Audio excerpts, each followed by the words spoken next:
Good morning, afternoon, or evening, depending on where you are in the world. My name is Chris Hislop, and welcome to the UK Influencers featured game and my slightly pixelated face.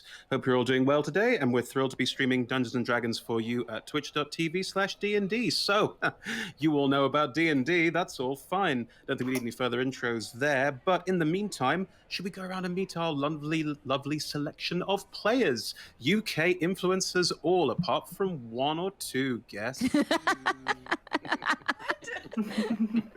Hey everyone. So let's go around starting from my left. Angie, kick us off. It's me. I'm like, I invite you to give your name, your pronouns, your character's name, their pronouns, and maybe a sentence or two about you. Hi everyone, I'm Anjuli, she, her. I'll be playing Mabel, the halfling, they, them. You can find me online as Geek Girl Bookworm. I'm a miniature painter and a marketing person for books built in board game worlds, and I live, eat and breathe this beautiful community. Aww. Hello. Thank you, love. Kim. Hey, my name is Kim. My pronouns are she, her, and I am playing that lovable scamp, Boomer, today. Boomer the Goblin. He is, well, he's a wanker. Well, we're starting the UK stream off now, aren't we? Yeah. Welcome, UK friends. Welcome. UK. It's me. It's TK, your dramatic Southern person. My pronouns are they, them, and I will be playing Razda Ram, who is also Southern because doing an English accent now feels weird. No. Now we have to insist on it. Now it's absolutely not. I want to hear your best English now. It's what I want. Speaking of our best English, Brandy. Oh, no. I think I warned about this in advance, is that sometimes I end up being a mimic. So if I accidentally wander into an English accent, please don't be offended. So I'm Brandy, she, her, and I will be playing Terry, also she, her. This is a Noom barbarian. I enjoy being both small and angry whenever I'm afforded the opportunity. And I'm the community manager for Dungeons & Dragons. So a lot of the times I'm one of the people who's been behind the scenes on this event, as well as a lot of the other silliness you see on social media and things like that. So that's me. Thank you so much for joining us. Thank you, Brandy. And Aoife. Yes, Awesome. That's how you pronounce that name. Yes, it is. Well done. I am Aoife. My pronouns are she, her, and I will be playing Scoop, the Warforged Artificer. Their pronouns are they, them. I am head of video at Eurogamer, and I also do a little bit of D&D on the side with the BreakQuest Club, along with our sister site, Dicebreaker. Brill. Thank you very much, Aoife. Lovely. Good stuff. Well, before we kick off into too much detail, let's have some AOB. It's going to be about a 3-hour stream. There might be a short break somewhere near the 1.5 to 2-hour mark, depending a bit on my camera battery. But in the meantime, we'll use a variety of different safety tools across this stream, so do look out for those. You might see us using pause cards, something like this. Pixelated as all hell, thank you. But yes, you might see us using pause cards, and you may also hear us using phrases like lines and veils, which is how we communicate safety tools to each other. Very important for making sure that everything runs smoothly. Anyway, without further ado, let's dive into our game today. So, you all find yourselves in the Icewind Dale. What a surprise. And you find yourselves in the small town of Lonelywood. Lonelywood is one of the smaller parts of the Icewind Dale, one of the 10 towns, titularly named. And it's not particularly known for being particularly pleasant. It's got a certain slightly underhanded, grimy vibe, you know. And all of you are, for various reasons, here. For various reasons, making your way towards the nearby pub in the center of town. And for various reasons, heading towards the upstairs room where you've all been called for a meeting, for a grand plan. Mabel, this is your grand plan. How have you set up the room for when people arrive? How have you told them where to come? And also, what are you expecting? Well, I have set up the room so that it's pretty sparse, but there is a table in the corner which I'm sitting on top of to try and make myself look much taller than I am. That's a half. I am expecting one person who I have known from my military days. However, the rest of the party are they're strangers to me, really. They're just people who answered my rather dodgy note that I put How did you up put saying- out your rather dodgy note? Was it in the pub? Was there some kind of memo Yes. system? What were you doing? It was very much like dodgy people wanted. And Literally Dodgy the the bear. opener. Dodgy people Ah. wanted. Wow. Medieval Craigslist A ad. medieval Craigslist ad, precisely, TK. That's exactly what it is. So, Mabel, you're sat on the table in this room. What's arrayed around you? You do have some maps of your target, yes. and you So, yeah, we've do got- have some information as well that could be in paper form. What are we looking at? Yeah, so on the table, there's a couple of rolled up scrolls and things, and there is like a blueprint of a well-known prison in the area that's sort of pulled out, and there are rocks just keeping it from rolling back up on itself, and a small parrot keeps walking across them and trying to chew at the edge of this. It's very irritating. Where's your parrot prop? Yes. Oh, waddles. Yeah. You'll come back. Brilliant. I've got bribery. Excellent. Good. But yes. Lovely. This is what we want. Thank you very much, especially for bringing props. Everyone likes a good prop or two. Lovely. You are the rest of you. Who would be the first? Who would be the first to answer to the medieval Craigslist and make your way inside and upstairs in this pub in the middle of Lonelywood? The pub is known as the Lucky Liar.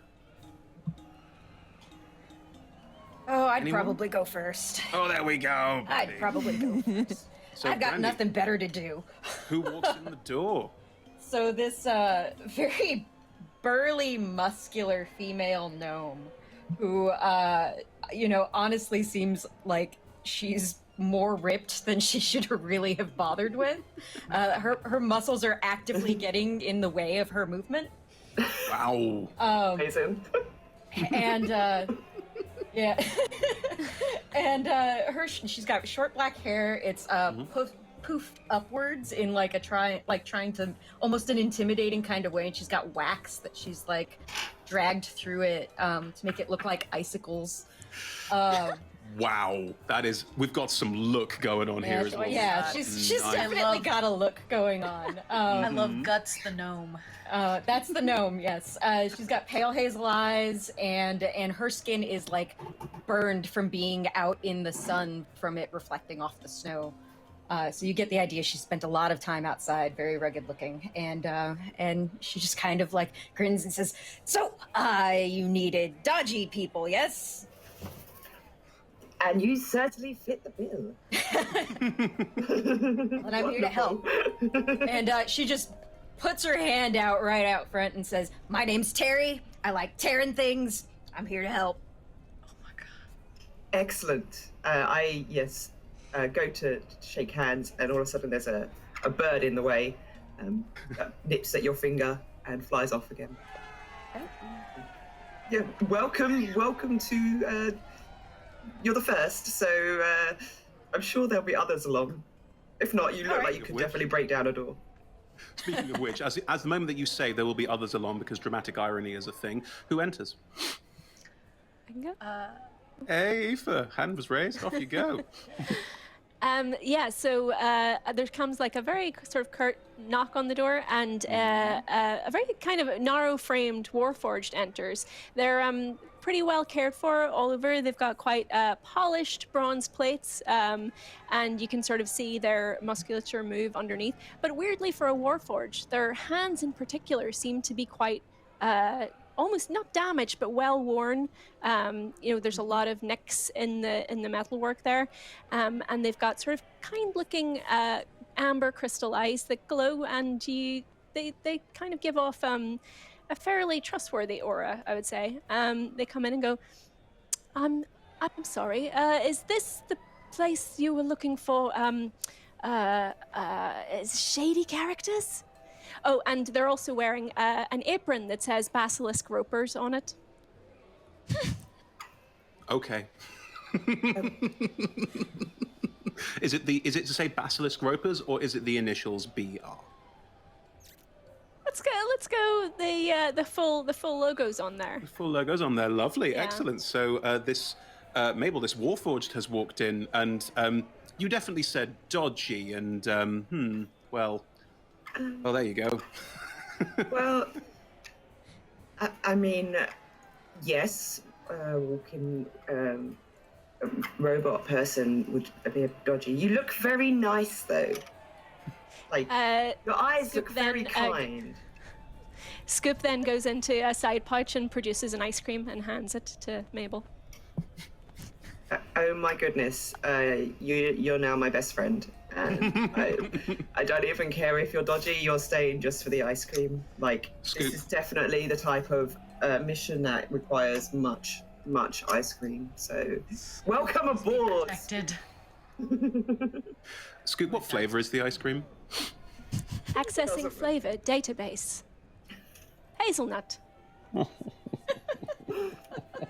It's real good. I'm sorry, but I know we have plans and stuff, but can we just spend the 3 hours talking about this and just going in this direction?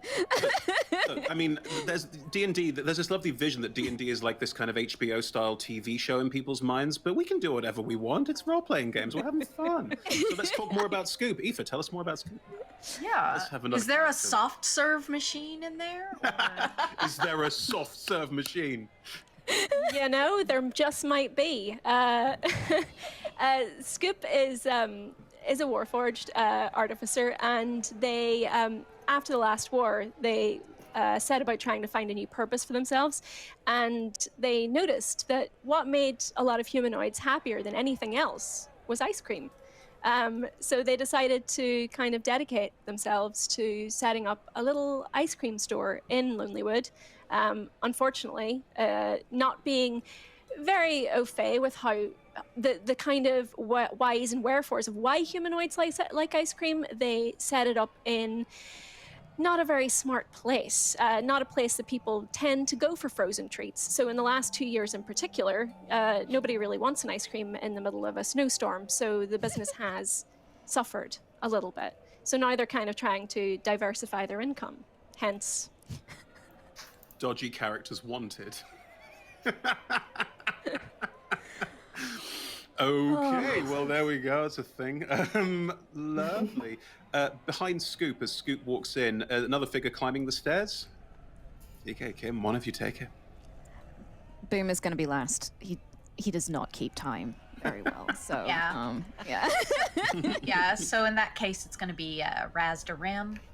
And Razdarim has never been really good at the military, never been good at, like, showing up on time or anything like that. But, you know, I kind of have to be here. I owe Mabel a favor. So I guess this is what I'm going to be doing for the next however long until I can get away from doing this. So, when Razda enters the room, it's a very... most hill dwarves are squat, but Razda's more like jerky, if that makes sense. More sinewy, kind of lean, with a white skull tattooed on their face, and most of their clothing is some kind of amalgamation of their old uniform from when they were in the military, but it's just been, you know, augmented with different armor slapdash together, you know, things like that. They've got a couple leather rolls on their sides that all hold different color syringes, and there is a bone saw that kind of hangs at their side.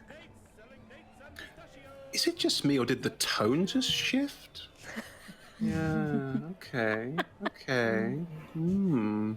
Razda, how do you enter the room? Do they have a certain kind of energy about them? Is this sort of like rather tall, thin Warforged serving ice cream in your way, or are you just waiting? Almost like there's a queue forming. It's a British game. We've got to have queues.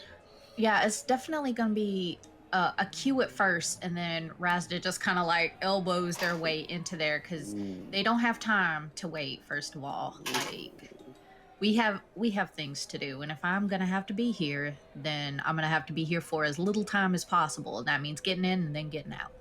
I see. Well, Mabel, you and Razda are old friends and know a lot about each other, so please take it away. Didn't say friends. Compatriots, companions, something like that. People who know each other. Oh. And things are owed. Angie, can't hear you. That's strange. Oh. I'm here. Can you hear me? Oh, there we go. Yeah, Yeah, a slight there we go. delay. Oh, there we go. Lovely. Okay. Oh, I don't know what happened. How exciting. Yes. As Razda walks in, Mabel will just give a slightly awkward nod, like, oh, it's you. Yes, I know who you are. And that's it. Ah, wow. Wow, how does Razda take that snark? Razda sees that, and being from a region that is equally renowned for their polite snark, will sort of, I'm the only one who showed up from the old unit, huh? Typical. And, just waits politely. Okay, Kim, you're going to have to break this tension. It's going to have to be broken somehow.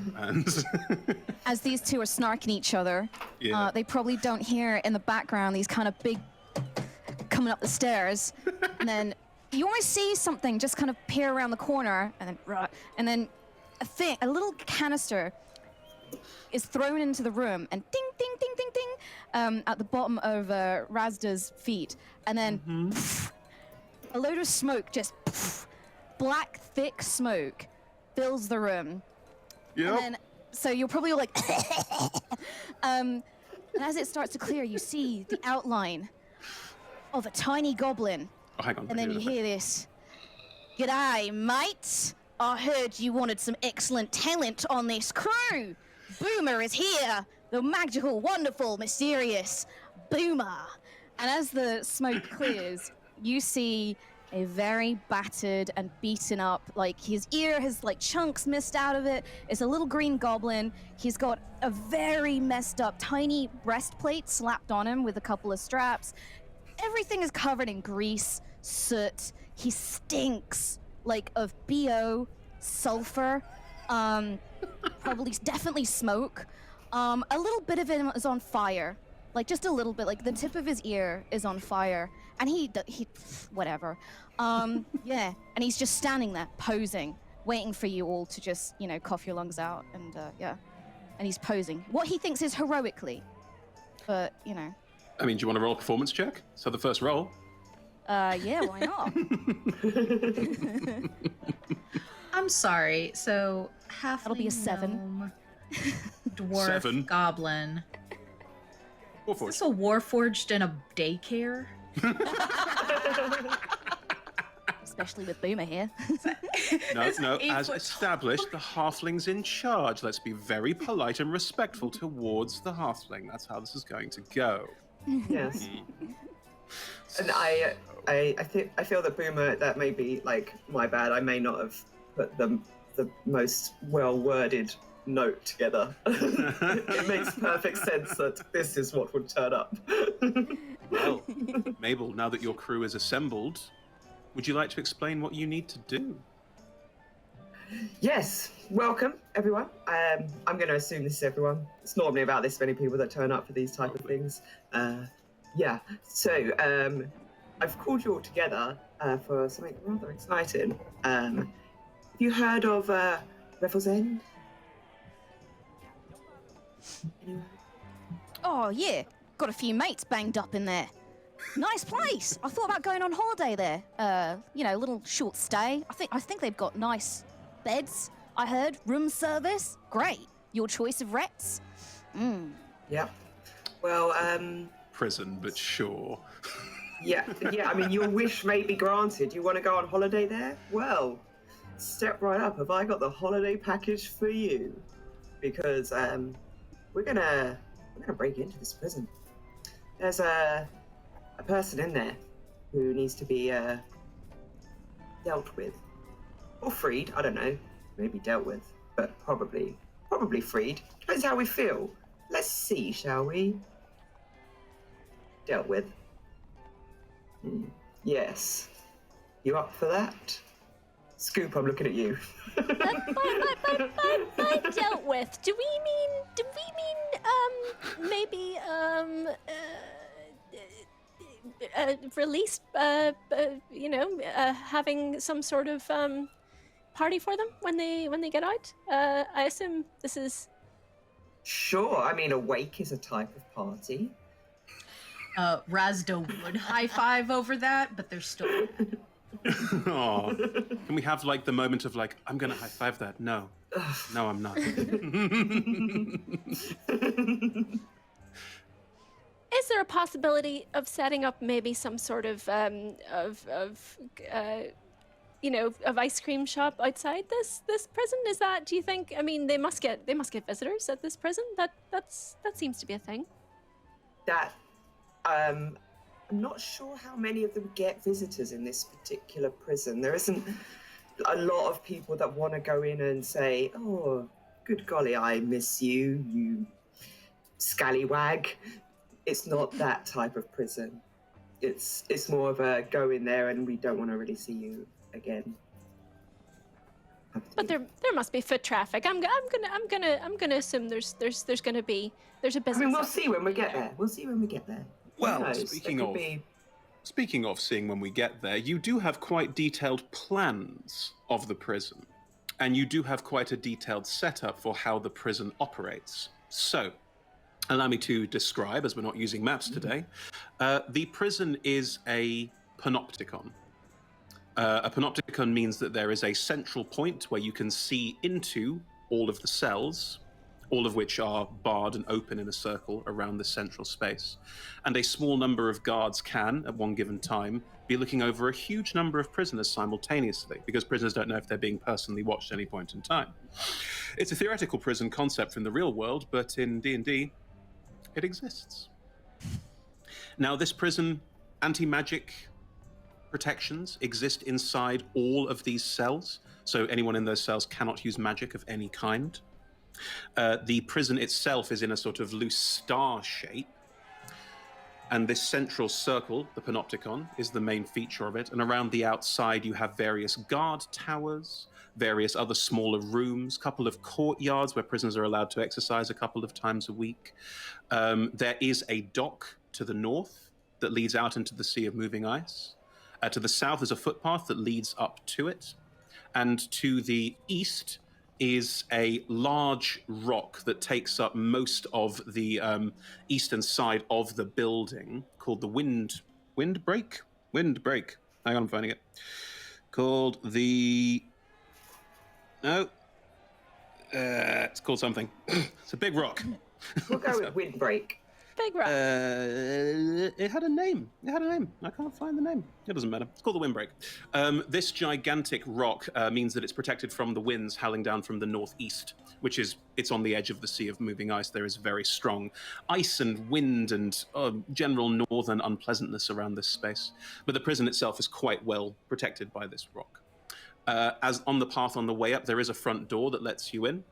And there is a guard regimen that looks around after the space. Mabel, you know, and you can tell everyone, there are roughly 75 guards overseeing this space at any given time, so getting into fights is probably not particularly wise. There are only ever 25 As I say on... that, I do look at Terry. But I get it. Just lots of people, and you don't want to fight them all at once. Swarming tactics. There are only ever 25 on duty at any given time. The remaining 50 are in the barracks, which is in this central tower observation point space, and can be called with an alarm to help any guards having any trouble in about a minute.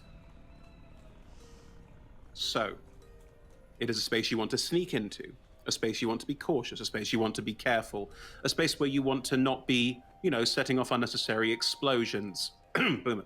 So, you know. Call me out, man. You do also know the following different ways you could potentially get in. And you can talk about this amongst yourselves. Nothing has been decided yet. I'm just giving you all the pieces before we go. There are stables.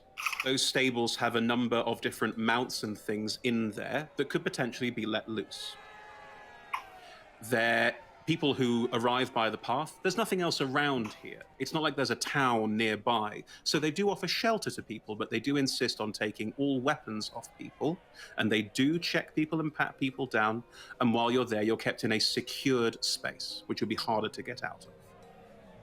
You also know that the guard towers around the outside have roughly 3 to 4 guards on patrol at any given time. So there is quite a lot of people looking out over the wastes.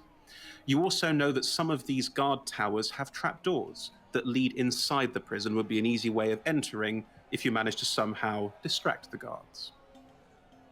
You don't know which cell your target is in. You also don't know what number your target has been given.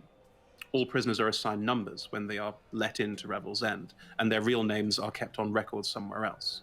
So even the guards inside wouldn't know who you're looking for by name. That's all the information that you have, and you can discuss amongst yourselves what kind of plans you want to make. Don't forget, this game runs for 3 hours. So, any ideas, everyone? Obviously, at some point, I'll need to find out the number of, and where they are staying. Mm-hmm. Boomer stomps over to the map that you got and starts rubbing his very sooty fingerprints all over it, just getting lots of soot all over it. Yep. It's really expensive. It's fine. So what we do is we go here, here, here, and here, and put these giant bombs that I can make on these points, blow them all up, set fire to everyone inside, and job's good on. Did you not hear the bit where I said no explosions? I heard something about it, but I got a lot of the tinnitus, the ringy ear. So I kind of glossed over it. I love, I just, yeah.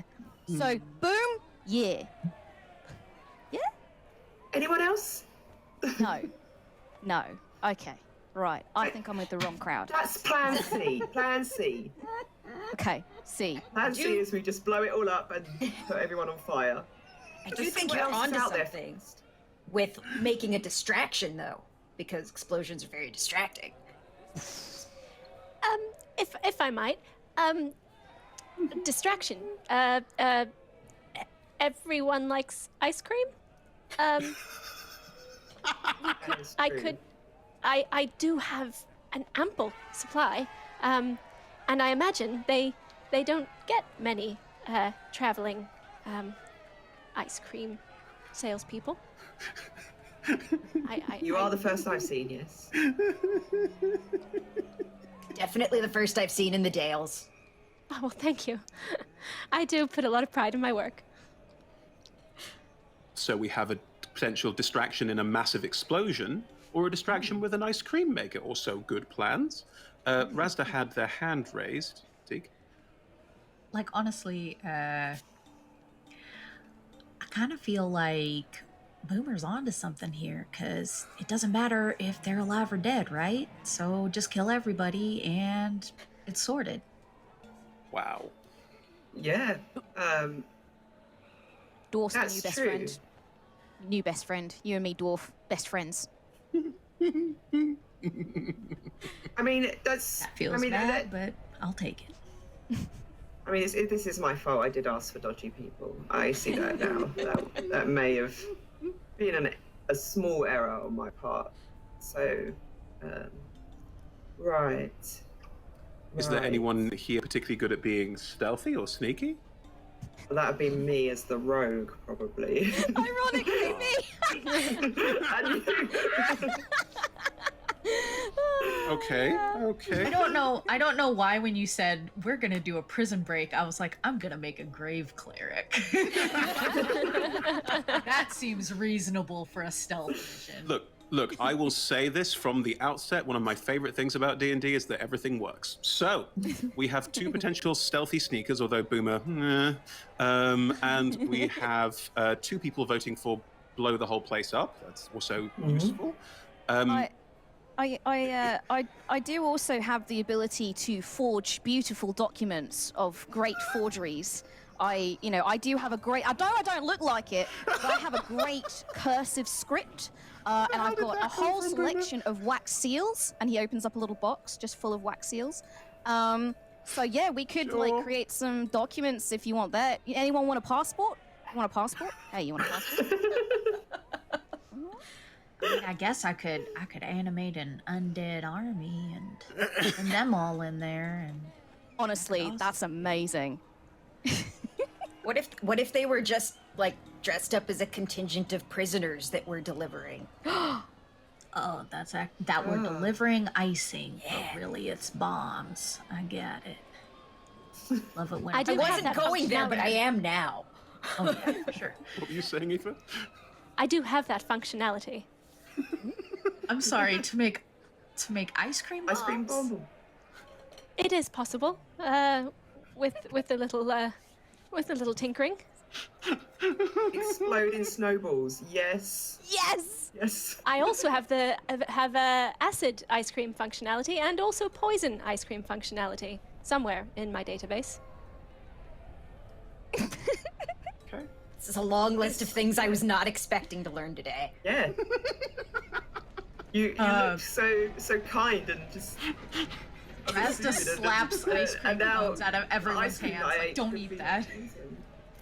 Don't eat these ice cream. Yeah, don't eat them. Am I okay? Slash Do I them look down. okay? Mabel, this is your heist. What do you want to do? I have no idea. Cancel it. Call it off. I've changed my mind. I'll do it on my own. Well, you potentially have a large cadre of distractions here, if that's what you're looking for. Yes. So. All of these idiots might get themselves killed.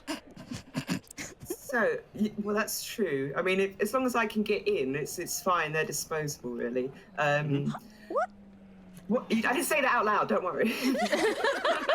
Or did I?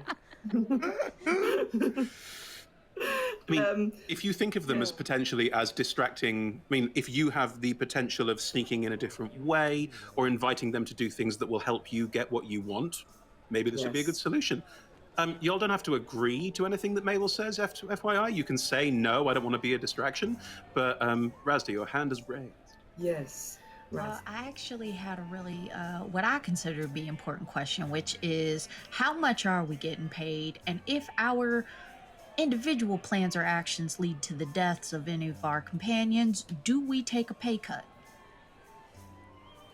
I would say you get a pay rise because you'll get part of their share. That's what I like to hear.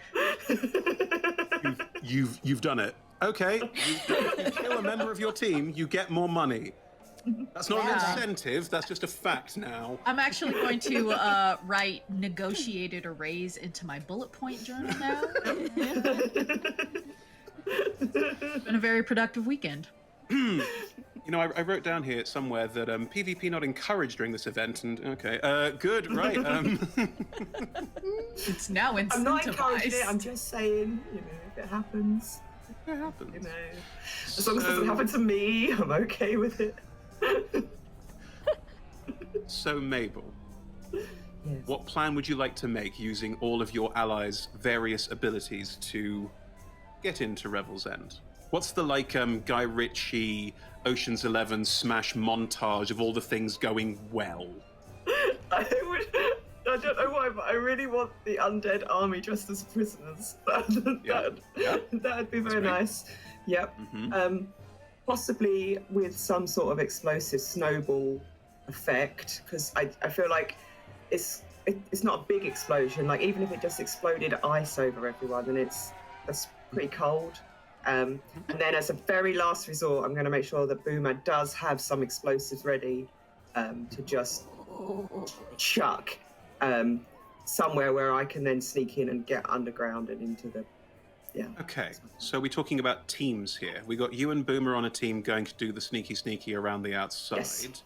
with Razda, Terry, and Scoop, and an army of the undead Yeah. forming a distraction, potentially to sell ice cream Yep. and make people feel happy, or to make the ice cream hurt them horribly. Yeah. While I'll the leave that to the undead- team. Yeah. Scoop's an expert in ice cream, so I'll leave that to them.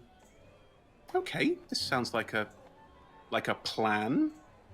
When Yes. outlined, how does everyone feel about the plan?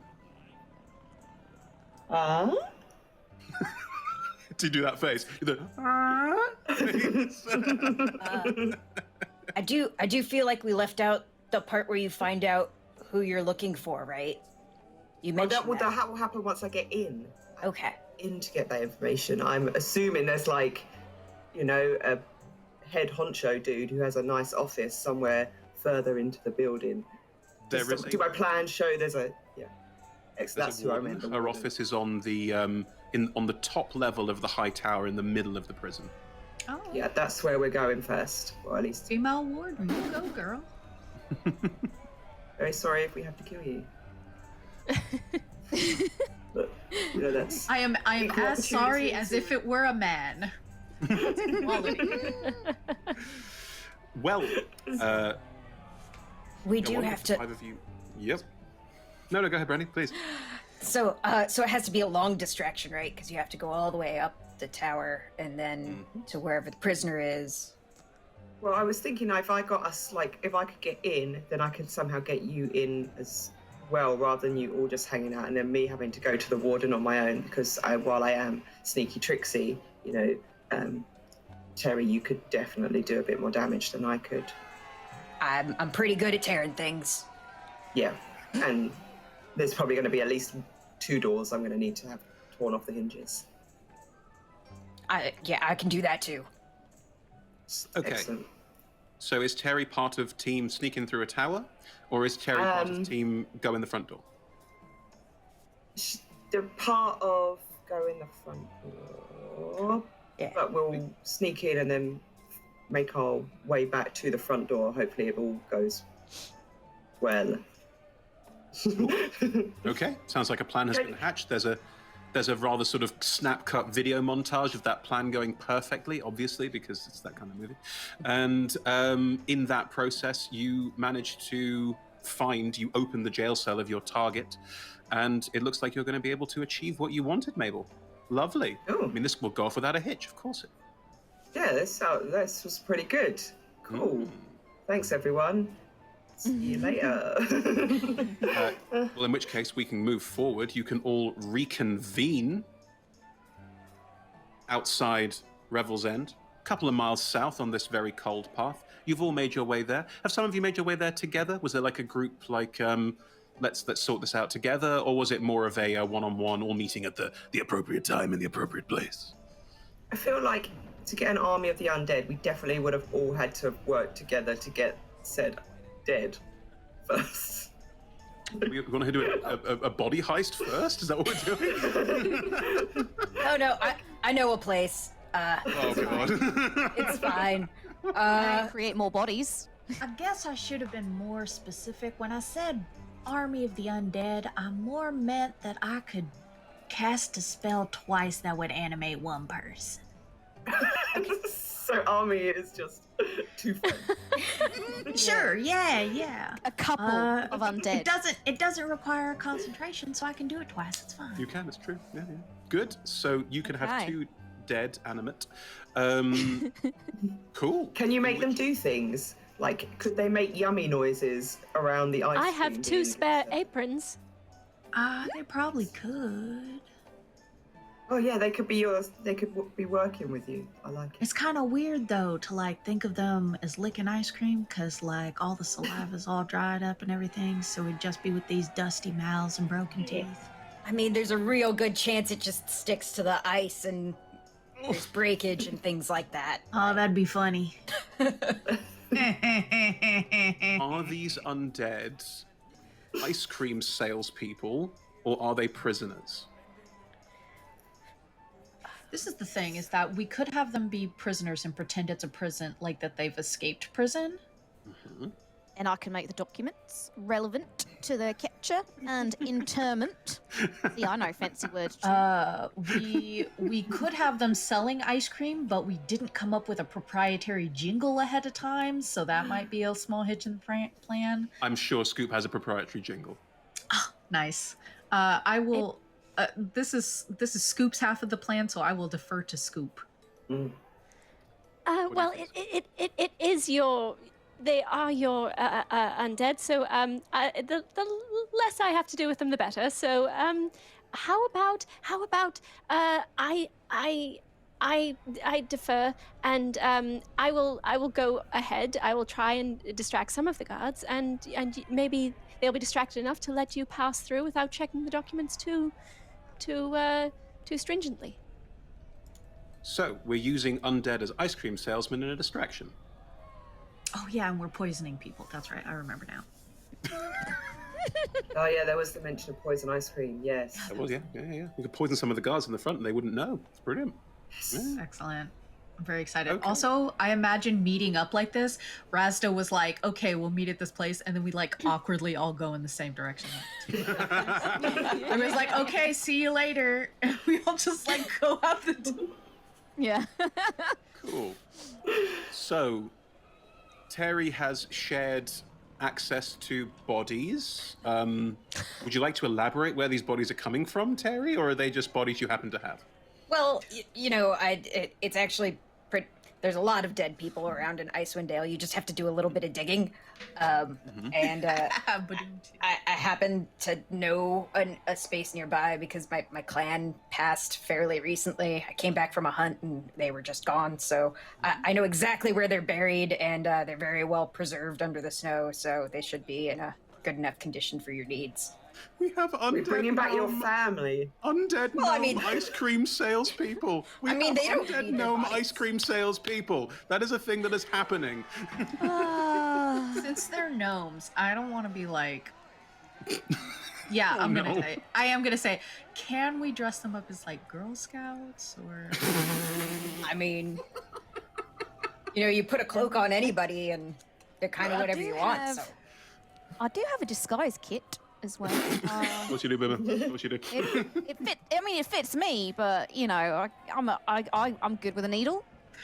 I'm not going to ask why you have all the materials for a Girl Scout outfit. I'm just going to accept that this is happening. What?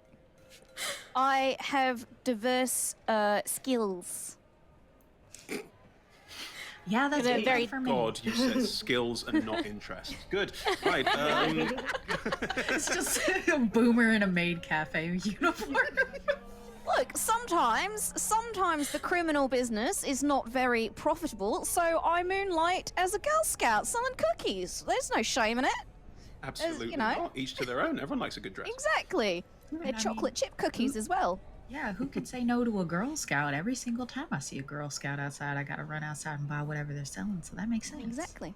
Do you want some It's a cookies concept you now? have to explain to English people, but okay. Good, right? So, you have arrived about 2 miles, about a mile south of Revel's End. You can just about see it in the distance, but it's not like looking straight at you visible. You're not like drawing a big scene. Boomer is currently stitching together some Girl Scout outfits for your undead gnome ice cream salespeople. And Scoop, are you making the poisonous ice cream? Yes, I am. I've got one of those little trays going on. I'm just like I'm working very fast because I'm very, very good at this. I'm like boop, boop, boop, boop, popping out the little cones. And since, hygiene isn't really an issue out here, you can see me kind of scooping some of the leftover snow and just molding it and plopping it down on each of the cones ready to be carried on the trays. And I guess the best way of doing this is casting Ray of Sickness on them. Yeah. Now, you are an artificer with an alchemy specialism, so I will allow, I think it's perfectly lovely, that you can use your Ray of Sickness to affect a certain number of ice creams that can then be given out, and then anyone who eats them has the same effect. I think that's a good twist of the rules. I like that very much. Yeah. So, how many ice cream cones do we think you can make? What are the choices here? I would say Ray of Sickness is a second level spell. which would normally affect one person, but these are eaten, so that means it would be harder. Roll me a d6. Alrighty. D6. Oh, 3. You make 3 poisonous ice cream cones. Sweet. Are they, describe the ice cream cone. Is it like ball on top of ball, or is there a swirly on top of cream? Is there... Oh, no, it's a soft serve. Oh. So it's, if you've ever gone to the British seaside, it's, you know, the ones you kind of get out of the back of trucks, Scoop kind of opens up their chest cavity, sets a little cone in there, and flips the switch, and it's like... Amazing. Perfectly served, but on the outside rim of the swirl is just one bright lime green sort of trail of what looks like syrup, but is actually deadly poison. And is there a flake? Yeah, since it's a special occasion, Scoop reaches into another compartment, whoop, whoop, whoop, whoop, one deft motion, places a little flake in each of them. Lovely. So you have 3 of these in a little tray in front of you. Do you give 1 to each gnome undead disguised as Girl Scout? I give one of them the tray to hold. I also put one of my aprons on each of them. Some chunks of flesh do come away in my hand as I do it, but I kind of flick that to the side, tie them up, and say, "You both look quite nice. I always wanted to hire help. This is so exciting." Boomer, let's see how good these Girl Scout outfits are. You roll me that disguise kit check. Let's see what it is. What kind of a check is it? Is it just a straight up D20? It's a D20 plus your proficiency, because you're proficient in a disguise kit, plus a skill of your choice that I will let you. You can pitch me what skill you'd like to use, and let's see how this goes. So I have a +10 to sleight of hand. So I feel like that would work because it's needles and like snipping and delicate work. Like I am not one to yuck your yum. You go right ahead. Okay. As a hand sewer, costumer, and reenactor, I agree. Sleight of hand, 100%. I rolled a natural 20. +10, that's 30. Plus proficiency is 3, so I rolled a 33, y'all. This stinky little goblin, this arson fire-based, sulfur-smelling goblin has created you like Gucci tier Girl Scout costumes for these gnomes. It's a 30 because of rules, but it doesn't matter. It's still ridiculous. You make it's the most incredible Girl Scout outfit any of you have ever seen. And Girl Scouts don't exist in Faerun. So on a certain level, you don't know what Boomer's made, but it's incredible. Boomer, I gotta be honest, this is incredible. And actually now I'm a little worried that these might be too good for the plan.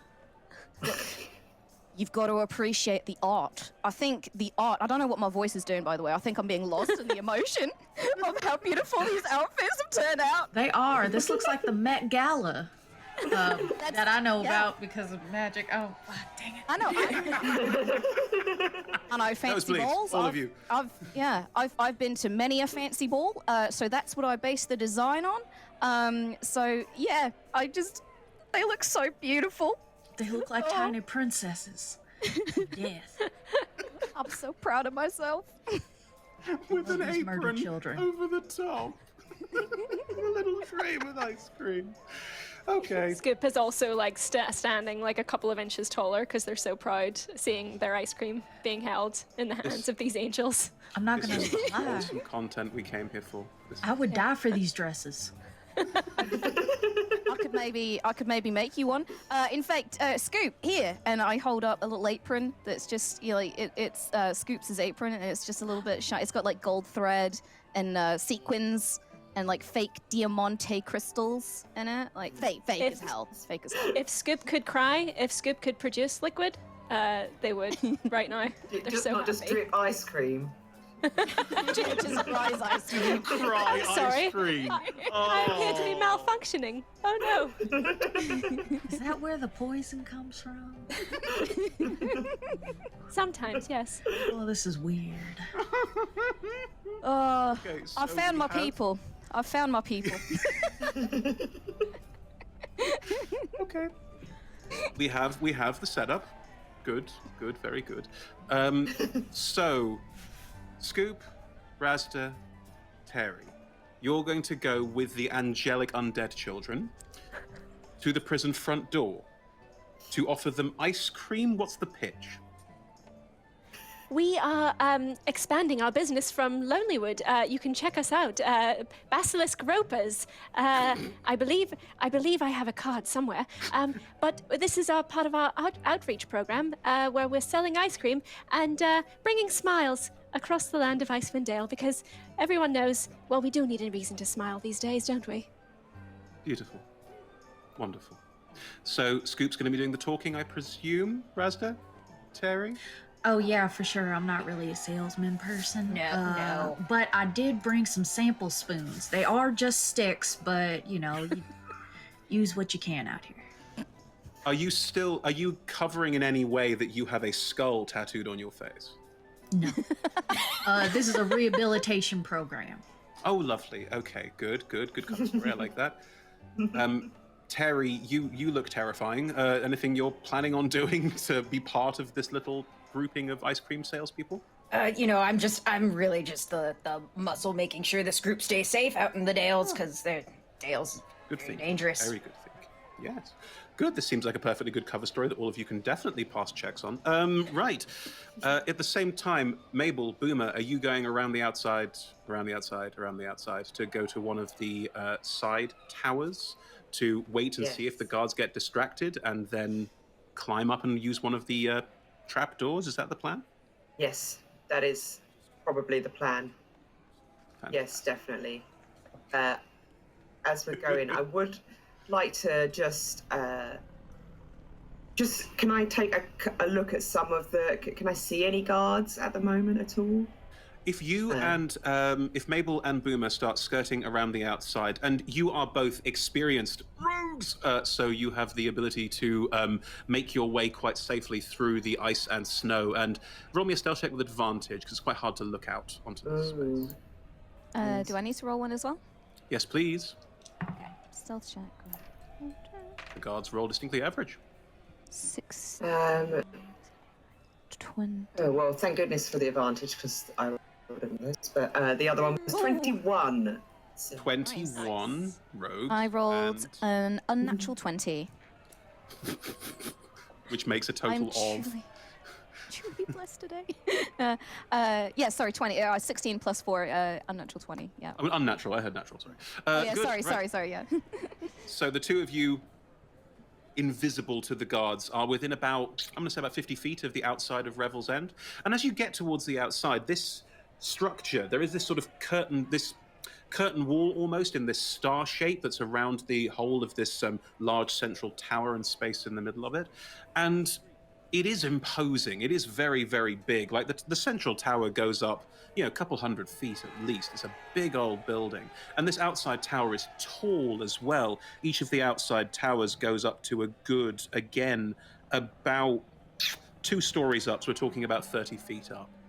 And the wall that connects them around is also part of the building that you can see in some spaces does open out into what looks like courtyards. But from the outside, it's just a gigantic stone edifice and this huge tower directly in front of you. Roll me perception checks, both of you, if you'd be so kind.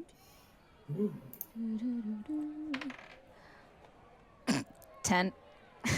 That makes sense. 6.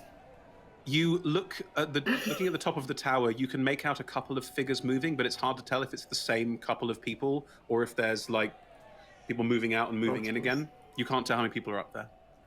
Could I see any of their face? Like, you can't see their faces at all. Is there anyone nearby that is in a guard uniform that I could see the face of? Ah. Well, you just rolled a perception check, and it was a 6. Yeah, so I'm that gonna was say terrible. No. Yeah. There's people up there. Yeah, there's people up there. You got that far. Possibly 2, maybe 4. Yeah. Maybe I counted even 6. Oh, Yeah. Oh. well, Multiples of 2 though. So yeah. So yeah. that's something. Cool. As the two of you wait, you can now see your little troop of ice cream salespeople just making their way. The front door of this prison is not elaborate. There is not like a humongous gate with a humongous portcullis or nonsense like that. The landscape's pretty deadly. Like if anyone does manage to run away, they're going to be found pretty quick. It is basically just a smallish 10-foot wide door. There's a path through the snow that's kind of trodden quite heavily that leads up to this door, and you can walk up to it, and there's just a door open straight out. There's no guards on the outside of this point. I just remembered that these Girl Scouts are from Terry's barbarian tribe, and so they are buff as hell. But yeah, Nice. I want the image in everyone's mind, yes, absolutely, of ridiculously buff, middle-aged undead gnomes wearing beautiful Girl Scout dresses and an apron and holding ice cream. It's just incredible. And even from this distance, I feel like you can see the quality of the make. Like, even though I'm nowhere near them, like, even from afar, it's like, Boomer, they are exquisite. The way that the silver trim and the Swarovski crystals just twinkle in the morning light. Yeah. Hitting that snow. Oh. Can we all appreciate for a hot second the fact that Kim made a character called Boomer, who wrote in all of our chats about how the character was going to blow shit up and be really aggressive and bouncy, and so far, Boomer's effect has been the best outfits ever. Just incredible. I feel like Cinderella out here, and I'm not even wearing them. From the other side of the tower, Boomer's just got a single tear just sliding down his rosy cheek. Roll me a con save. Con save. Roll against emotion. Yeah. Every day. No, seriously, roll me a con save. I mean... Okay, let's do this. I rolled a 10 plus 1, that's 11. The tear hardens briefly on your cheek, and you get this slight moment of, it's really cold up here. It's really cold. It's really cold. Can we go inside the tower with 6 people stood on it? It's cold. Grand. Well, it is indeed cold. As you're approaching the front, Scoop, are you leading the charge here? Are you going to be the one knocking? Scoop is. They're very aware of the shady nature of this whole endeavor, but actually, this is everything they've dreamed about for their business for however long they've been doing this. Okay. So they're actually very, very excited to legitimately test their sales technique with actual staff on hand. So they're kind of almost skipping ahead to get to the doorway of this prison. And they kind of can't quite help themselves. They're they're waving before they even get there, going, hello friends, I'm here. They have to stop themselves from giving their sales pitch before they've even gotten close enough. Aoife, I can't do anything horrible to Scoop. You can't do anything to me. That's why I'm on Scoop's team. We are, in fact, the safest here. Can you just walk up and knock? Yeah, but very, there's quite a few, probably more times than is necessary.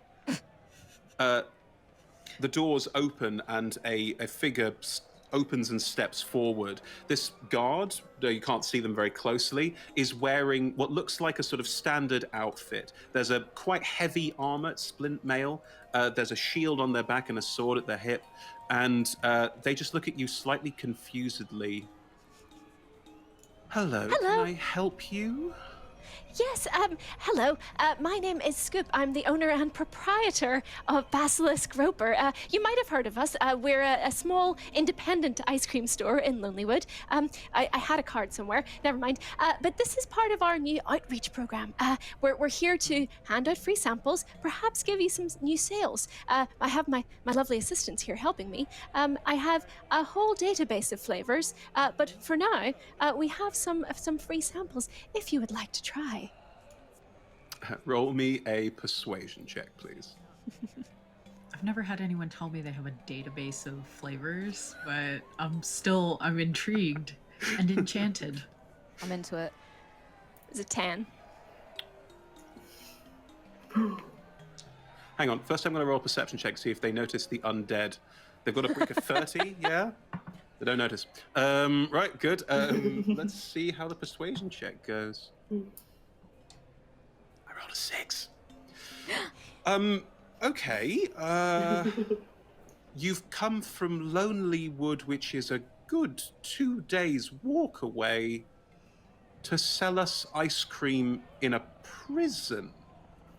Well, we all have our own goals and dreams to reach, don't we? And it's part of our new outreach program. You see, we're rehabilitating these individuals have had difficult past, shall we say? And this is my way of giving back to the community that has given me so much. Well, okay. Sorry, I don't know what to do with this. It's fine. Please come in. I'll go and ask the warden. What a lovely thing to do. What a lovely thing to do. What a kind soul. It's really, it's nice. Scoop has briefly forgotten why they're here. As you walk inside, there is a corridor. If the door is open closely and all 5 of you step in, the corridor in front of you, you can see ahead of you. It is about 10-foot wide corridor that leads roughly about 30 foot ahead of you, and then you can see there is this squat sort of internal tower that you can see directly ahead of you. There's various rooms, doors, corridors that go off this space, but ahead of you, you can see the panopticon in the center of this space. It's not a humongous building. You are ushered, all 5 of you, as you walk in, to the left. And as you are ushered in through a door, you're in a sort of guard barracks, and 3 other guards are standing around and look up as this guard enters. Here, what's going on? What's happening, Terry? Well, it's the weirdest thing. It's they're selling ice cream. What? Selling ice cream? I know. You mean they're selling ice cream? Are you selling ice cream? Looking at all 5 of you. Yes, so we are. Would you like to try one? Free samples, today only. One per customer. Yeah, I'll have one. Yeah, why not? Yeah. I mean, it's a bit cold for ice cream, but, it's distraction, isn't it? Yeah, sure.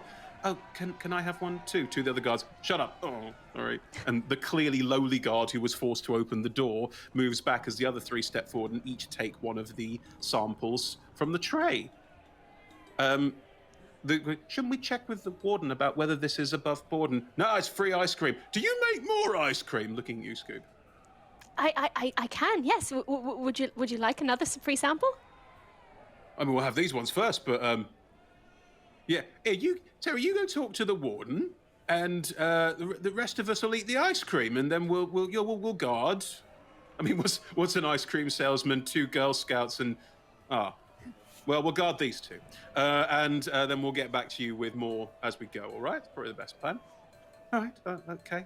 And the guard scurries off, closes the door, and you're left inside this guard barracks with these 3 guards who all start licking at the ice cream. What's the saving throw, Aoife? Saving throw. Yeah, I am not sure. What's your spell save DC for your Ray of... Spell save DC. I don't have it here. Hold on. You are an artificer. What is your intelligence modifier? My +3. So it's as 14. Mm-hmm. Is it a 14? I think that's my maths, right? Yeah, I think that's right, yeah. Lovely. Do. I am rolling real bad today. Good. Right. All 3 of them, after a couple of, this is really nice. What's that flavour? And then the 3rd one, the one at the end, just goes...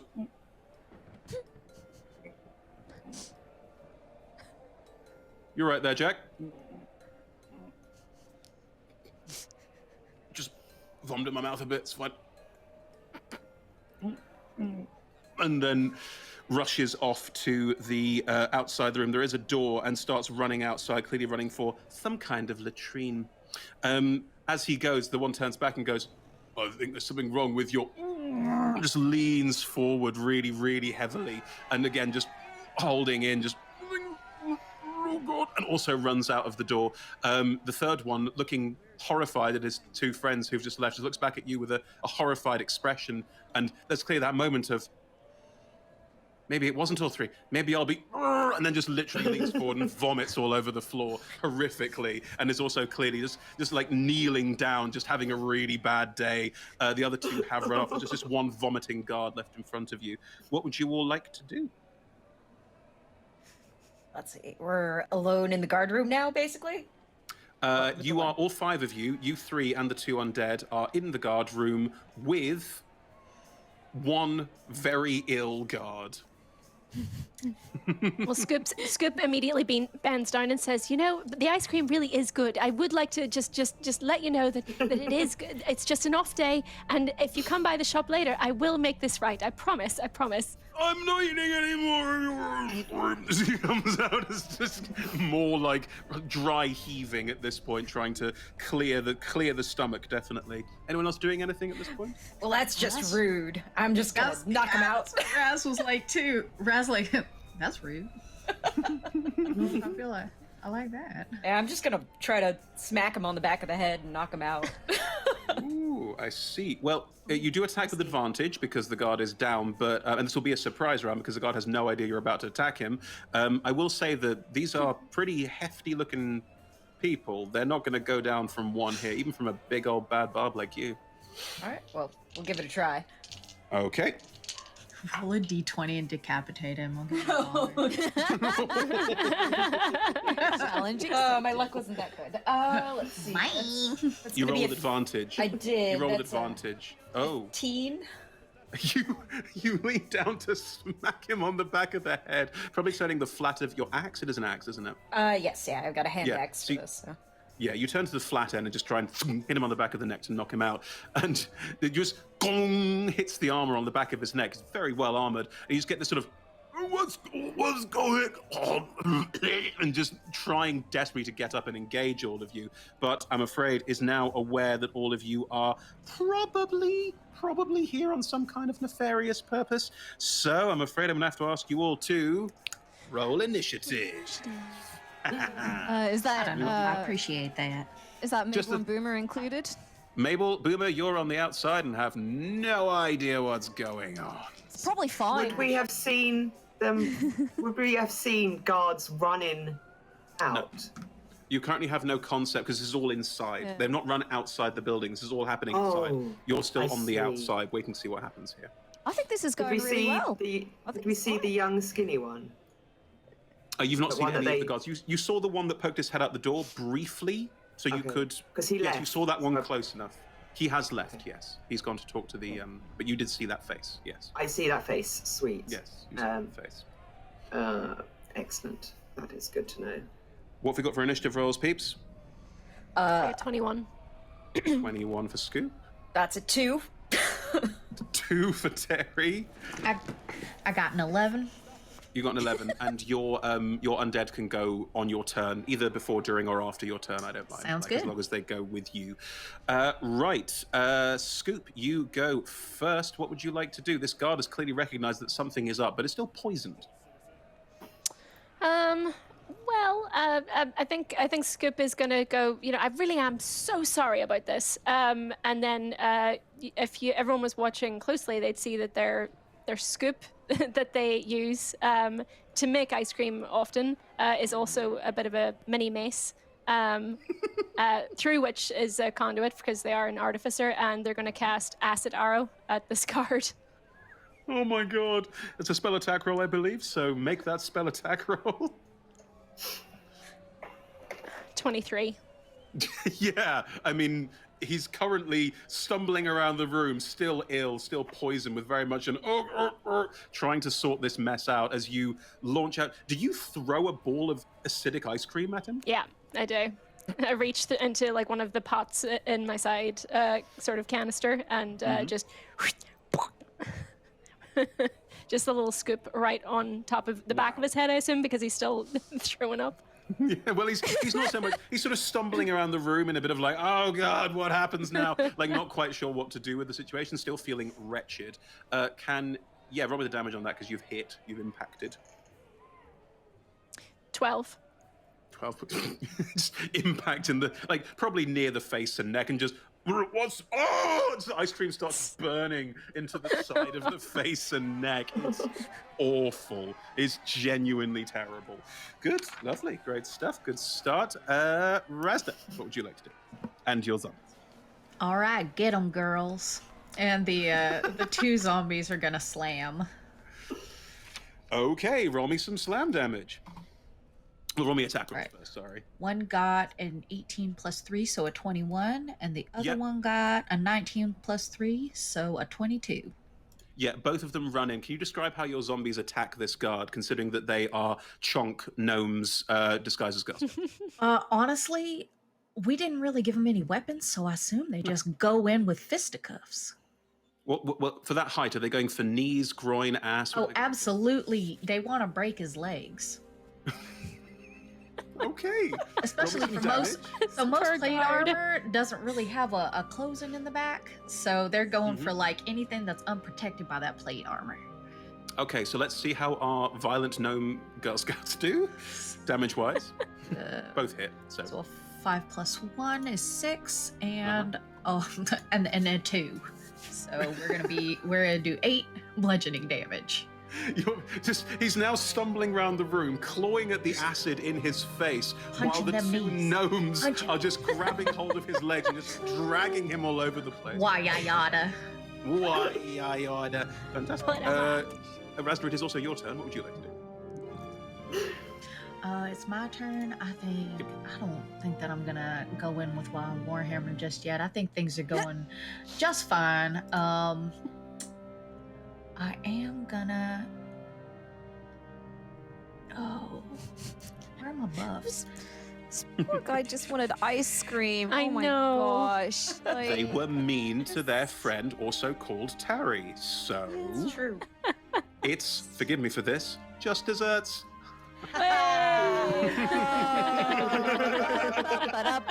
You know, I was gonna attack, but I think actually I quit, and I'm just gonna.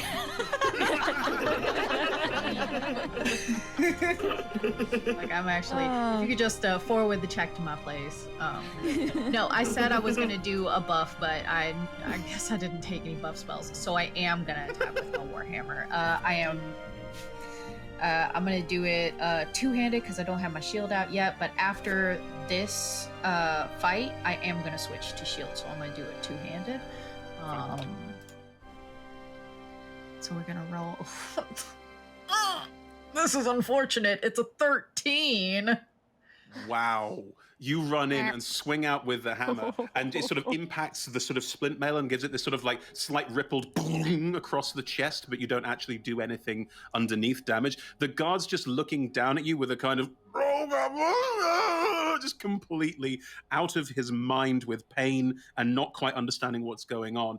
He's going to try and draw his long sword, hold it out in front of himself, and just swing wildly, probably at Razda, as you're in physical combat and doesn't really know what's happening with the gnomes.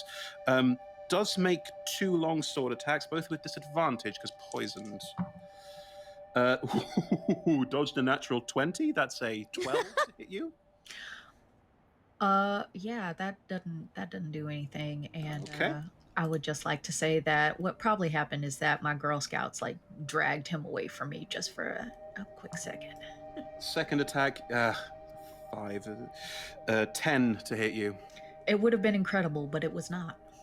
I mean, we now have this symbol of the patriarchy flailing around with this sword while gnome Girl Scouts destroy his ankles and knees. Razda stands in front while they bash into the middle of his chest, and Scoot from behind shoots acid. Terry, how are you going to add to this situation? The only way Terry does.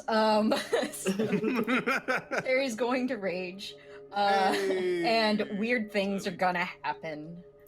Oh no! I forgot you're that kind of barbarian. Yes. Oh. A wild Here we surge go. happens. Wild magic barbarian. That's a new class from Tasha's Cauldron of Everything, which is coming out soon. All right, let's see what we got. So it looks like sort of this tealish sheen covers Terry's body. And for now, nothing happens, but let me know when someone tries to attack me, so... I shall. Thank you very much. Please just stay away from my soft bits. And Terry will swap to her more burly weapon, which is a war pick, and two-handed. Why are you like this? Why is it a war pick? Why is it all? Because it's a very practical weapon in the snow. It's true. It's a practical weapon in the snow, and also for piercing people's chest cavities. Yes. Yeah, Rocky Horror Picture Show. I know what's up. All right. This is a 17 to hit. You just hit, yeah. As this finger stubbles around, desperately trying to fend off, and is probably trying to shout and make noise, but is currently still dry heaving quite a lot. We get off.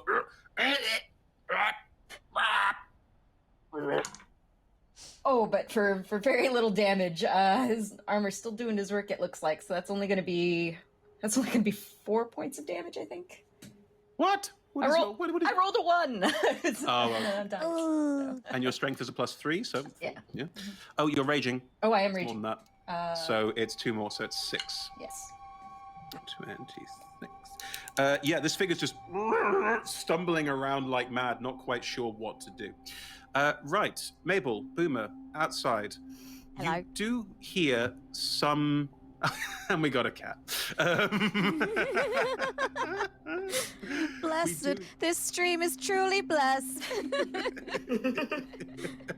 Oh, okay, then we're going to pause. Say hello. What's their name? It's Kitty is their name. Oh my god. They were stray. Kitty had 5 seconds in the spotlight and we loved it. Yes, Mabel, Boomer, on the outside, you do hear some shouting from inside the prison. It's not like the alarm's being raised. You just hear like a couple of lone shouts weirdly. You're not quite sure what's going on. It does maybe sound like Rasta. Now, I don't know what your experience of prison heists is like. This is probably my 7th or 19th one. Generally, when it goes quiet and then there's a period of shouting, in my experience, in my humble opinion, you may have other thoughts, it's generally an indication that things have gone wrong. And at this point, we're at a crossroads. We can either do what we want to do, or we can leave and come back later. What do you feel like? And please just nope out of the whole adventure. I love it if you just go, no, I'm good. No, I'm done. Let's try this next week, actually. I'll Yeah. sign up again. slot. Get us some new food. Like, yeah, next week, actually, 2 months from now, I've got a slot free if you want to come back and try again with some other suckers. That could be doable, and with the 2 of us, you get quite a lot of money from that. Yeah. Assuming that everyone else is gone now. That is really very true. But there is a slight sense of urgency that I do very much need to find this person very quickly. So I don't know. Maybe we let's look through a window, see what's going on, and maybe. I do also have an alternative. If you did say the word quickly. Is the word that you've used here. How are you with being propelled through the air at incredible speeds? It doesn't happen very often to me, but Chris, maybe? how tall is this tower? Is there like a 25. Okay. Is there like a window or anything like? No, there are no windows on the outside of Revel's End. There are some arrow slits occasionally, but we're talking very, very occasionally. This is not a place that people are going to assault, is it? If you just like squish yourself, you could. I cannot fit through an arrow slot. Okay. It's fine. No, if you want to get to the top of that tower really quickly, although there are like 17 guards up there, I could cast catapult and catapult you up there. Oh my god. Or we could do this quietly, I suppose, if you want to be boring. Well, let's say catapulting me into the air up a 20-foot tower made of stone is plan C. What we could I'm sensing do... a T-shirt. I'm sensing a T-shirt, which is Plan C. Let's call that plan C.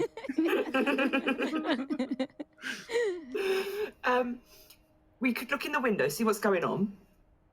It's possible that your skill with explosives may be needed within the tower, so there is that for you. Or maybe the screams are of the guards being poisoned, and then we can just sneak in and follow these people, see what's going on. Well, you're the boss, you're the gaffer, I take your lead. Excellent. Après-vous. Let's have a little peek in the guards' tower, please. Sure. The chaos. The windows are arrow slits, so you wouldn't be able to see particularly well. Also, the windows are quite they're good for like 10 foot up. There's no door to the outside.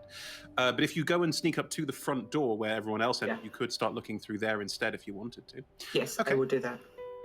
Boomer, are you going with? Yeah. Cool.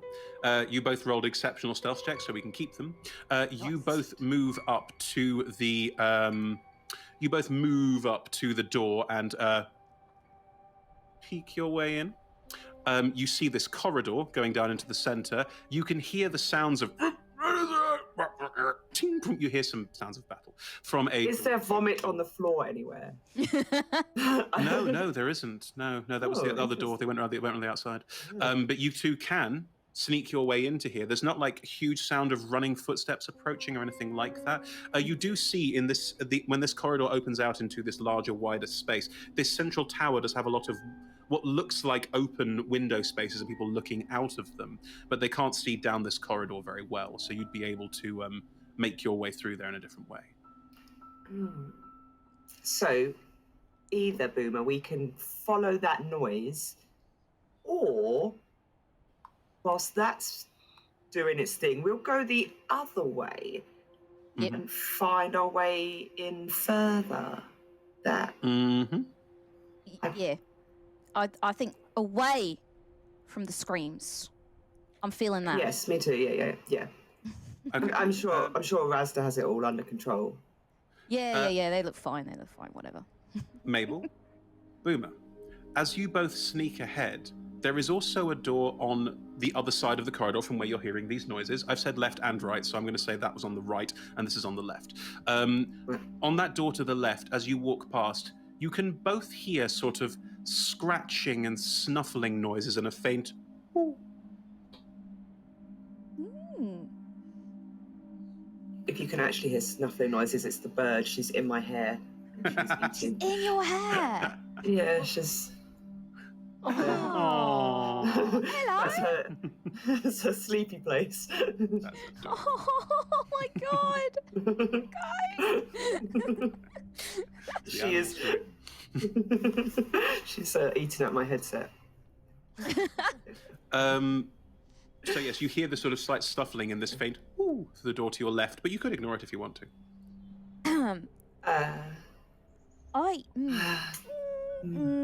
Yeah, Boomer's reaching for the door. Oh, I'm very excited and scared. Anjuli is excited. Mabel, not so much. It's Boomer. He's very distractible and he loves weird stuff. So yeah, can I open? Yeah.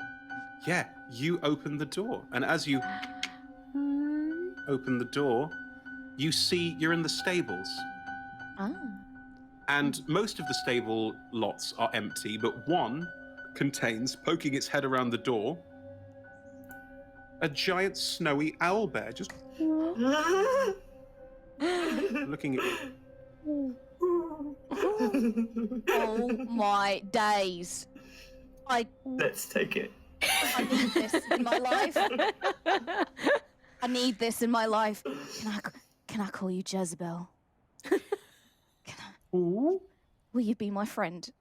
I'll do anything for you. I'll die for you. I'll kill for you. Now, Kim, Boomer has a secret known as Owlbear Whisperer. So if you want this owlbear to be your friend forever, all you have to do is tell me, and you automatically get this owlbear as your companion for life. I love this game! Everybody, you need to buy this module now, just for this reason. You can befriend owlbears, yo, as a secret. Yeah. Yeah. So I'm just there, kind of. I'm almost on my knees in front of its stable, just like looking up at it, like, I love you so much with every fiber of my existence, and I need you to be my friend. Please don't reject me. Don't reject me. I can't take rejection. Not from you, you beautiful thing. It sort of walks forward. I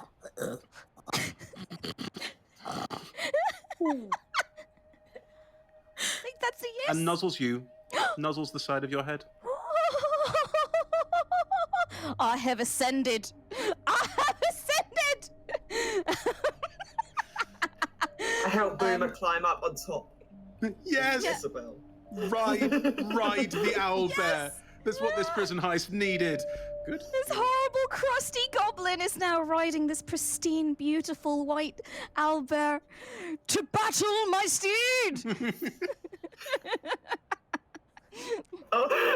Mabel, Labyrinth of the Mabel, you can do whatever you want, obviously, but this just happened. Well, I mean, that's gonna it's means that we're not going to be as sneaky as I had planned. Probably not. However, owlbears are pretty dangerous in the wrong or right hands. So okay, cool. Yeah, the grubbiest hands. So yeah, Jezebel, welcome to the team. You get a cut of Boomer's money. I'm not going to ask the rest of the team to split their proceeds. That's all right. They'll be dead soon. It's fine. Boomer. Yes. Boomer. Yes. Jezebel doesn't like Mabel. What's that, Jezebel? What's that, Jezebel? Yeah, she does smell funny, doesn't she? She does. Yeah. She also keeps threatening me about my money.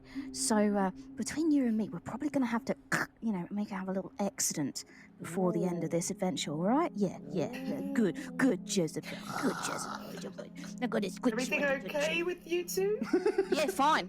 We both just turn and look at you, just like with big eyes. Okay. Roll a performance check, and Jezebel is also rolling a performance check. Okay. That's good. 17. Yeah, it's a 16 for me. Ooh. Okay. We've got a heist to do. Do you want to carry on with this heisty heist? Let's do the heist. Yes. Yes. We're just very intensely staring at you with giant eyes. And yes. on we go then. On we go. After you, boss.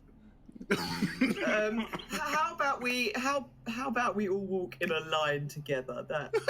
Yeah. You first. Or you in front. You're bigger than I am now. You lead the way, boss. You're the gaffer. You're the one who calls the shots. You first, Okay. mate. You first. You look like you know where you're going. We'll just follow you behind you. Lovely back. Does that armor go the whole way around?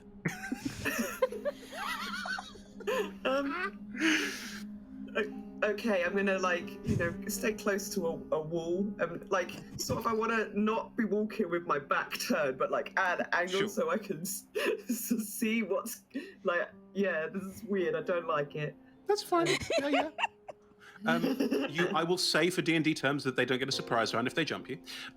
So, as you move forward to a sort of, as you move forward, you can see ahead of you this panopticon prison as described, with a central tower looking out. You assume that all of the cells are sort of on the other side of this wall, but there is this walkway going hexagonally, like it looks like there's a line, and you can pretty much work out that it makes a hexagon around the inside of the star and is the outside of this circular space where all of the cells are. So you could start making your way around the outside like that if you wanted to. Yes, I would like to start making my way around the outside. I still want to get to we still need to get to the warden's place because I still need to find that number. The warden's place means you need to go into the center of the panopticon where you'll be viewable by a heck of a lot Yes. of different guards. Yes, I realise this, and I would like to look like the young guard, and I would like to do that. Okay. But I would like to do that using this rather beautiful tattoo that until now has been covered up. So I roll up my sleeves and there is this weird intricate patterning running all over my arm. And as I sort of put my hand on it and muster a few things, the tattoo starts to move and shine, and you see my appearance start to change, and I start to look like Terry, the poor, abused young guard. Yeah, it's all shiny and a bit glittery, and the tattoo itself moves so that it looks like my skin is rippling with the tattoo, and like it settles in a new place when I'm finally like take over his body. It's in a new place. It has a new design, maybe of like a couple of birds flying up his arm. But yeah, and I sort of I'm able to disguise myself. Lovely, splendid. I think we've lost my camera. Hang on. Just me. Me on the big screen. It's just Ah. me. Hey Hang everyone, look at my face. Here's Terabithia. It's a good face. I can see your little bird butt. Your little bird. No, just some feathers. Looks like you're wearing a very fancy earring. Yes. Oh, Other side. Oh, Fanciest. There you go. Oh, Where is she? gosh. like there she there. is. She's having a sleep. So snoozy. How old is That's she? camera issue. She's 11 weeks old. Oh. Yeah, so she's a bubby. So Yeah. Boomer, so Boomer, I think while we're watching this, Boomer's just been watching from behind with these big eyes and the big owlbear eyes behind, Yeah. and is like, Yeah, I'm looking at it. "Whoa, shiny." And then if this is the route that we're going to go down, Boomer himself is going to cast disguise self on him. So I would he also look holds like up- Terry Boo. yeah, he also holds up his hands and he just goes like that. And he transforms and transmogrifies. But it's almost like there's a puff of smoke, like black, acrid smoke, just like and then, when the smoke clears, there is another guard, a human. Well, I don't know, because disguise self, you can make yourself a foot taller. So would that make me vaguely human shaped? I don't know. Yeah, because What's a goblins are goblin? relatively meat. Maybe a dwarf. Yeah, five and a okay. half, Well- short human. Yeah. I'm 5 foot, so I would make myself from goblin height to like taller than me in real life. So that's the dream, really, isn't it? Yeah. So yeah, I turn into a very handsome, Tom Hardy, just Tom Hardy. Really? in the guard outfit. That's our handsome line, is it? Is it? Yeah. So it has a Tom Hardy. Yeah, That's where we're going. no, I mean, obviously, I meant to say, Chris Hislop, obviously. Yeah. A as non-binary handsome. guard. Well, whatever. will happen next. I mean, obviously. Obviously. No, roll me a performance check to look like Tom Hardy. Performance check to look like Tom Hardy. That is what we do. 18 plus 4, 22. Okay, Kim, best Tom Hardy Yeah. voice. Do it. All right, you slag. Now, here's the problem: is I've been watching a lot of The Boys recently, and all I've got in my head is no. Carl Urban Yeah. is going diabolical. That is diabolical. The world's worst. That's Cockney, what's actually. I should have said Carl Urban really, because that would have been Also so pretty much good. better. I don't even. Yeah, yeah. What's Tom Hardy even done recently? I don't know. Venom? just Tom Hardy from Venom. Yeah, it's Tom Hardy from Venom. It's what it is. Drugged, slightly awful-looking Tom Hardy. Anyway, we have just two looking confused guards. and annoyed. Yeah. We have two guards, both different levels of hotness, and an owl bear that you've released into the wilds, walking through the prison. Are you heading into the Panopticon in the center, or are you going to head around the outside? Head around the outside for a little bit, I think, and then see an opportune moment to make our way casually across towards. Still keeping an eye on this extremely hot guard and owlbear. Yeah, If anything, the hotness makes it more disturbing. It's now smouldering. Yeah. It's off-putting. Is that smouldering, Kim? Is that what that is? Anyway, you are I know how smouldering to be behind. attractive. Meanwhile, we were mid-combat, so let's go back to that. Scoop, it's your turn. The guard is still stumbling around with undead gnomes on his legs, looking kind of worried and upset. I think Acid Arrow burns a lot more for the second round. Does 2D do another roll on the second round it hits? I believe so. Yeah. Alrighty. Oh, I feel bad about this. 13.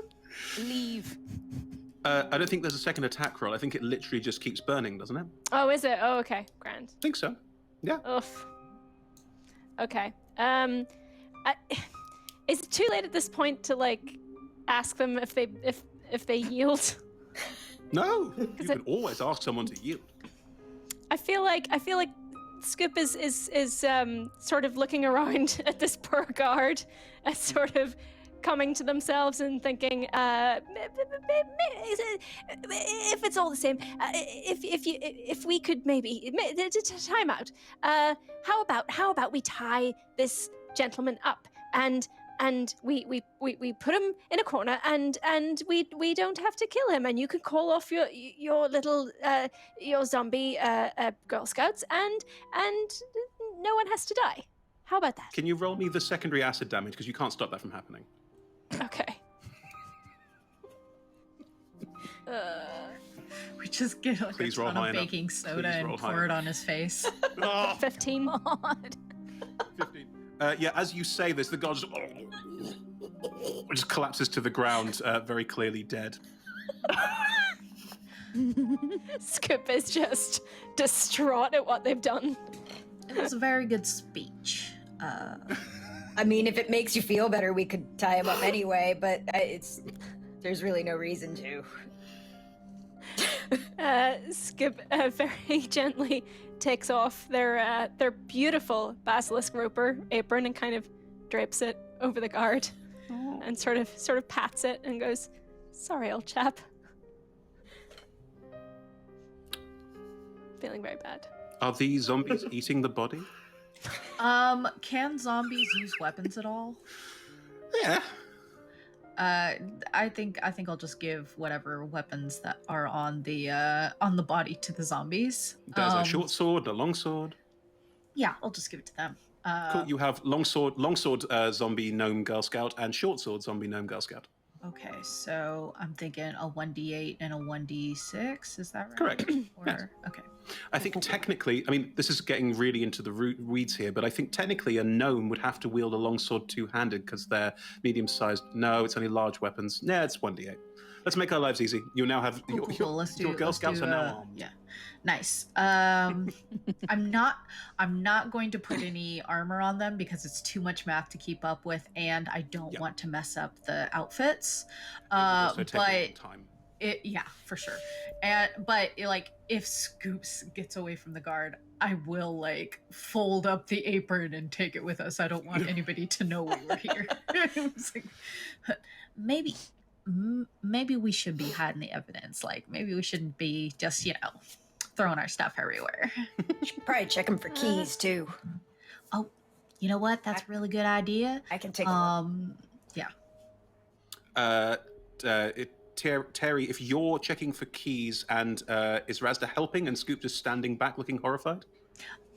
Yeah, Razda is assisting, but TK wants to know, actually, did the sick guards, like, run through the door and then lock it back, and then run through the door and then lock it back? I see. Or did they leave it open? The door that you came in is on one side. There's a door on the other side that they ran through. So they didn't go back into the corridor. They went out. Okay, so we need to lock that latrine, make sure they don't come back through. Okay. You're going to kill them on the loo. That's what you're going to do. Well, we just lock it, that's lock fine. them in it. Razda, you want to give assistance to Terry, who is tearing through the clothing, ironically enough. What are you looking for? Keys specifically? Is that the sort of thing? Yeah, I think like a key ring or something like that. Sure. Roll me an investigation check with advantage. That is a unnatural 20. Wow, excellent stuff. You don't find any keys. For a prison, these guards don't seem to be carrying any keys at all, which is very strange and something that you look at with a kind of, wouldn't have expected this. But you do find a sort of card, a sort of rectangle made of a kind of ceramic-y sort of material that feels quite wobbly. This is weird. Can we check and see if there's any magical properties to it at all? Absolutely. Roll an Focus on it real Arcana hard. check. Yeah, Arcana check is fine with advantage. That's how the game works.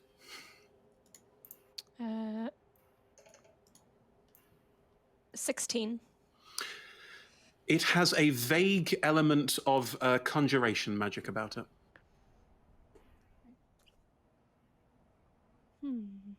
Interesting. Well, we should probably keep this with us. Do the five of you move down through the other door, the way the guards ran out? Do we have the inclination that would lead further into the prison, or just into like the bathroom or something? It would be taking you further, because of the way this building is constructed, you'd be going around the outside, not directly into the prison hole. So you'd be going more around the edges, and you don't know what is around the edges, just that the middle is so well overlooked and so hard to get through in that context point that, stepping out into the middle, into the panopticon would be a bad idea. All right, yeah. Well, we know where that door goes, so we should probably go further in. So I was looking at a map and it's really small. Good, right. So you go through the door on continue to go straight ahead. So going around to the right while the others go around to the left. Going around to the right, you enter what looks like a mess hall. There's a big empty table. There's no one in there at the moment. There's a door that heads to the south and a door that heads to the north and a door that heads further to the east. You're now in a bit of a sort of, I don't know where I am, Warren situation where everything's sort of around you. There wasn't anything resembling a map back in the guard room at all? There was nothing on You did all get a chance to look at a map style thing that Mabel had, which showed you this area. You're currently moving through the kitchens, mess hall. The councillors' rooms are in here. There's a group of councillors from the various different parts of the Lord's Alliance who decree what happens to prisoners who can be around here.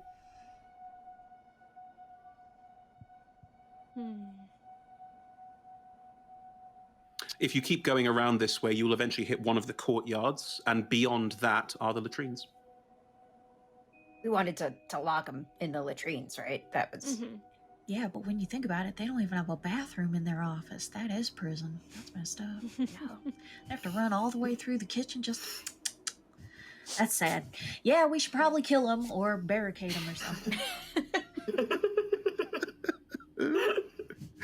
If you continue around, of going through the kitchen, the side rooms, and just move around the outside, you will eventually reach another long, thin corridor. You can see into the panopticon again. You've gone around 1/4 of the building, effectively. And as you move to that space and look ahead, you can see that there are more rooms ahead of you. Looks like on the far side of this courtyard that's opening out in front of you. And the courtyard is just snowy, lots of different spaces around there. And on the far side, you remember looking on the map that you saw earlier, is the latrine in a far corner, locked away. And the door is currently hanging open to the latrines. But you have to cross this courtyard to get to it.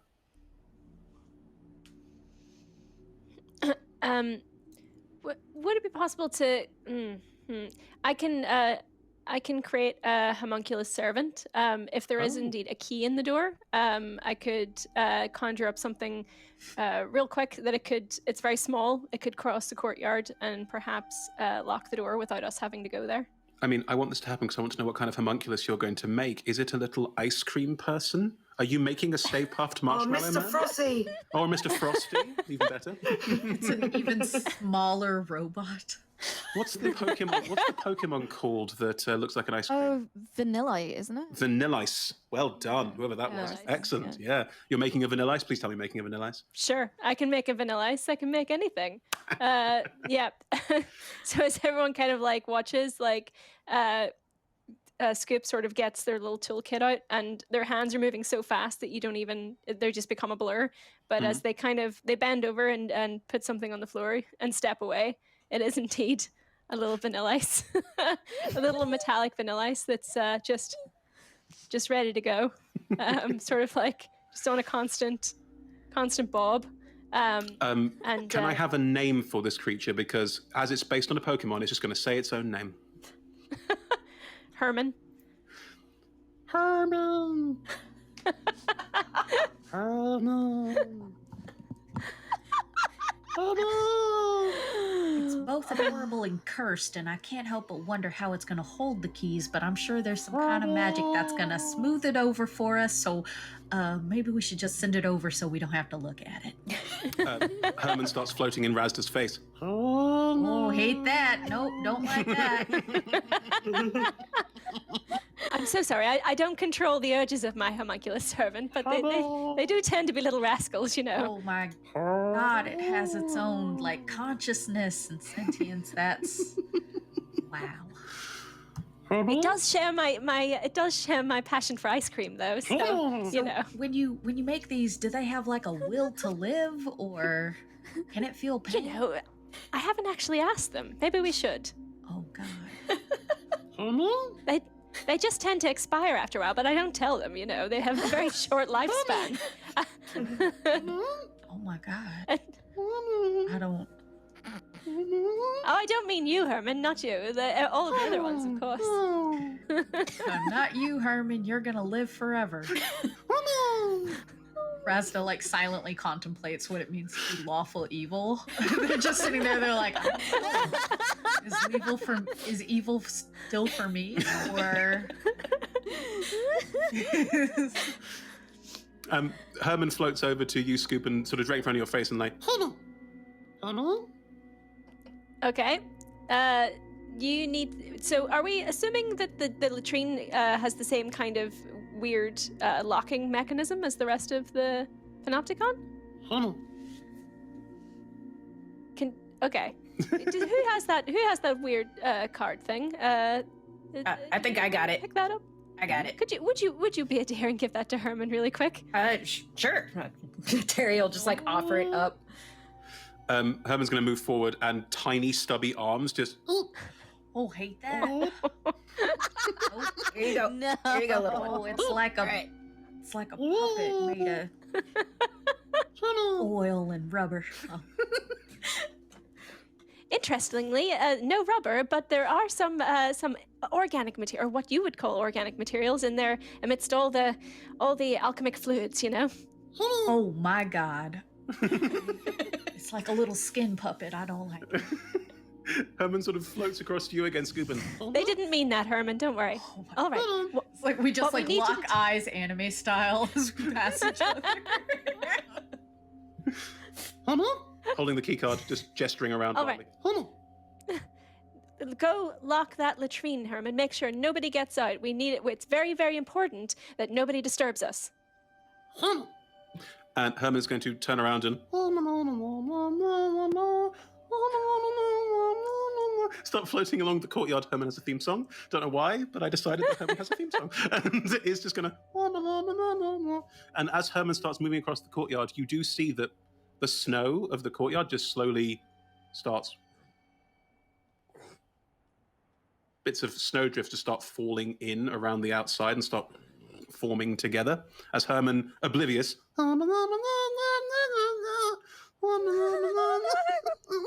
It floats across to the door, and it's going to try and close the door manually. Because what's Herman's strength score?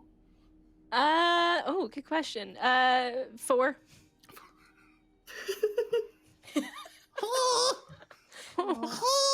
Still trying to close the door and struggling to close the door.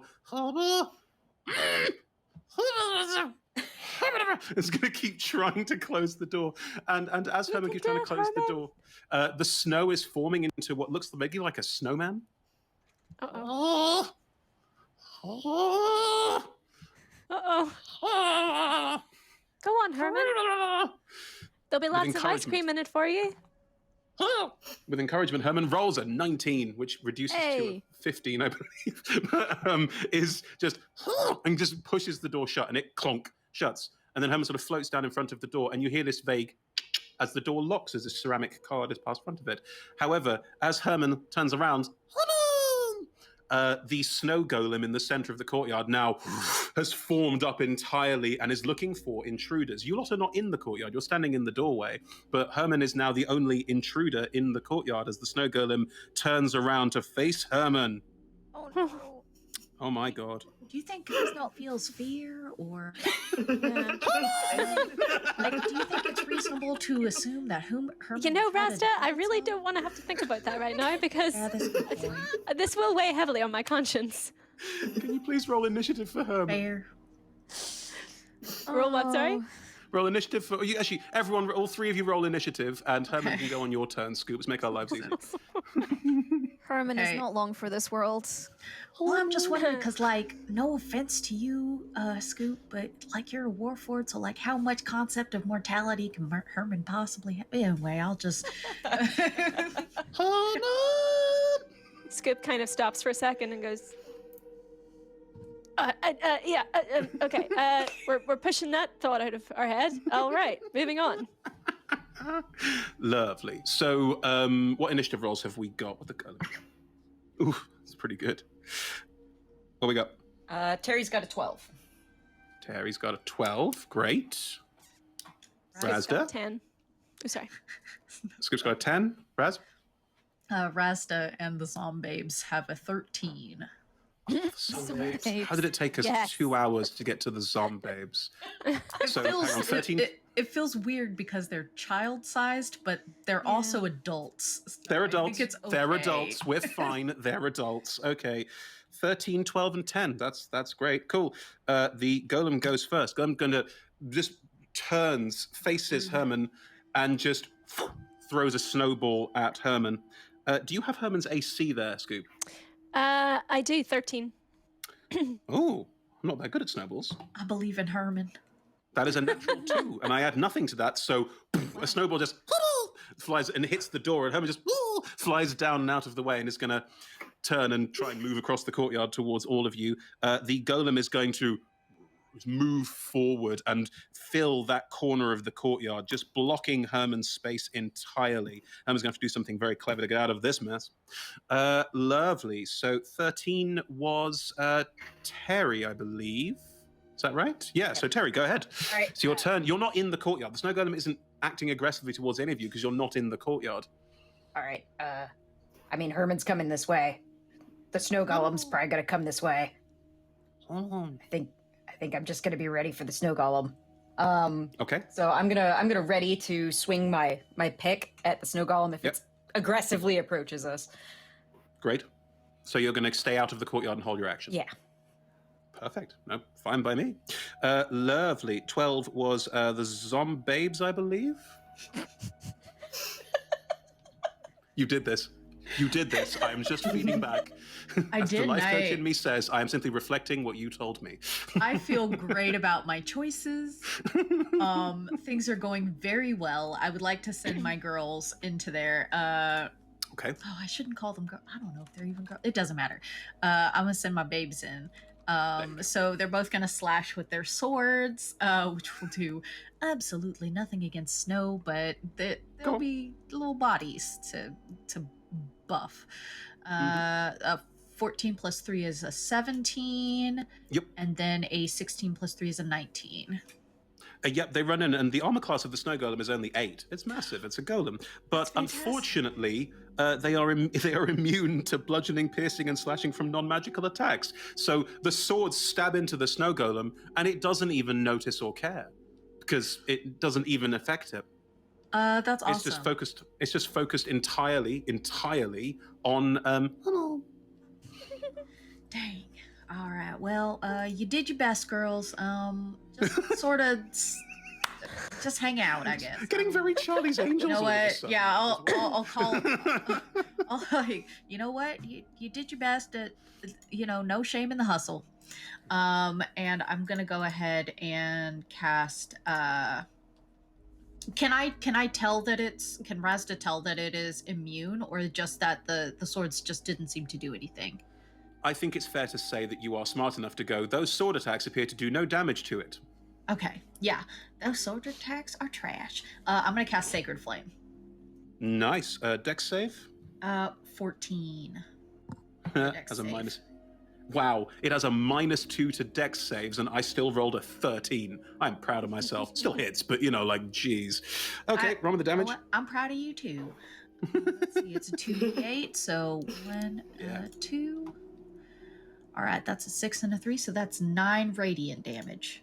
Radiant damage burns into the top of the snow golem, and I think partly melts bit of it. So can you so the melting sort of like one shoulder just starts to rain water down the front of it, and it looks at itself kind of like it's melting, and it has no concept of the idea of melting, and you've put the fear of the sun in it. Fantastic. Yeah, and whenever Razda casts for things like that, with Animate Dead, it was just using syringes to plunge into the corpses. But with this, they actually take out their bone saw and sort of slash across in an elaborate pattern, like anime. Oh wow, cool. Bone saw of radiant energy. That's great. Dig it. Nice. Cool. So Scoop, you are watching all of this. Your allies are starting to assist this situation, but Herman is currently basically on his own. How close is Herman to the golem? Well, the golem moved threw a snowball and moved over towards Herman, but didn't get in enough range to pound down. But the snow golem is pretty big, so Herman is going to struggle to get around without being attacked by the snow golem. If Herman is going out, Herman's going out in a blaze of glory, and I mean that literally. I can. So Scoop can channel magic. So through Scoop, Herman can cast Scoop spell. So Herman is going to gather himself up to his entire height and cast Flaming Sphere. Touch the spells. golem. It's touch spells. Huh? It's touch spells. Touch spells, yeah. Yeah. Flaming Spear's not a touch spell, is it? Oh no! I'm really sorry. I want it to happen too, but rules is rules is rules. Oh, rules is rules. Okay, fine. Okay. Well, then Scoop will, from the sidelines, cast Flaming Sphere. Great. instead. Lovely. So you summon a Flaming Sphere around the snow golem? Mm-hmm. Perfect. Now, that is a dex save from the snow golem, and then it's in its space, I believe. So I'm going to roll that dex save, which is going to be appalling. Yeah, it's a 3. So this burning... Do you scoop fire? I mean... Is it chili ice cream? What are you doing? I mean, Scoop's favorite shape is, of course, a sphere, like a lovely, perfectly scooped circle. So, yeah, as you kind of see them channel through their wonderful trusty Scoop, they start to sort of almost create a swirl of fire in the air. And it does actually look quite tasty. It's got a little bit of something to it that almost looks like it would be spicy, but not completely unpleasant as you chili and pepper, like a chili and pepper ice cream. I'm getting. Yeah. Maybe a little bit of maybe a little kick of dark chocolate in there. Something a bit fancy. Boom is into it. Yeah, I'm into that, yeah. I mean, yeah, I'll eat it. Good, right? I would eat that.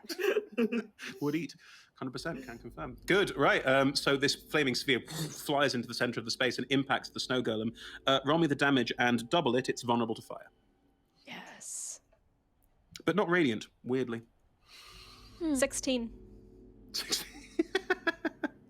It's standing there in front of Scoop, and suddenly this burning hot thing just blasts straight through them with a looks down at its own hole in its chest, just melting from two different places, from this bone saw light and from this thing, and looks quite disturbed, not quite sure what to make of this whole situation. A lot is going on. What does Herman do on your turn? Oh, Herman's like gonna just sort of run right up to it and just with all his might, punch like as far as it can reach. Aww. Going, Herman! It's pretty good Herman, actually. Oh, yeah. Flying in. Just fly in and impact. Just directly go straight for it. Make me an attack roll with Herman, please. Oh.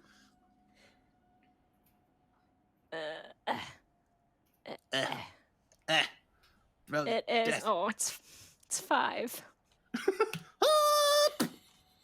Just impact, sort of stuck in the snow golem. Just flat Oh inside. my gosh. My little snow angel in it. Yeah.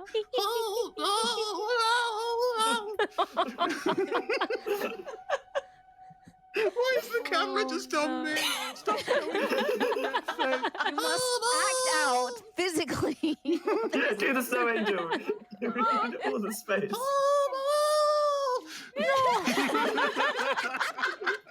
Thank you, producers. Yes, good. Oh. Mabel, Boomer, you're quite a Hello. long way away from all of this, but as you're moving around the outside to the on the left-hand side, around the western side of this central panopticon space, you swear you hear.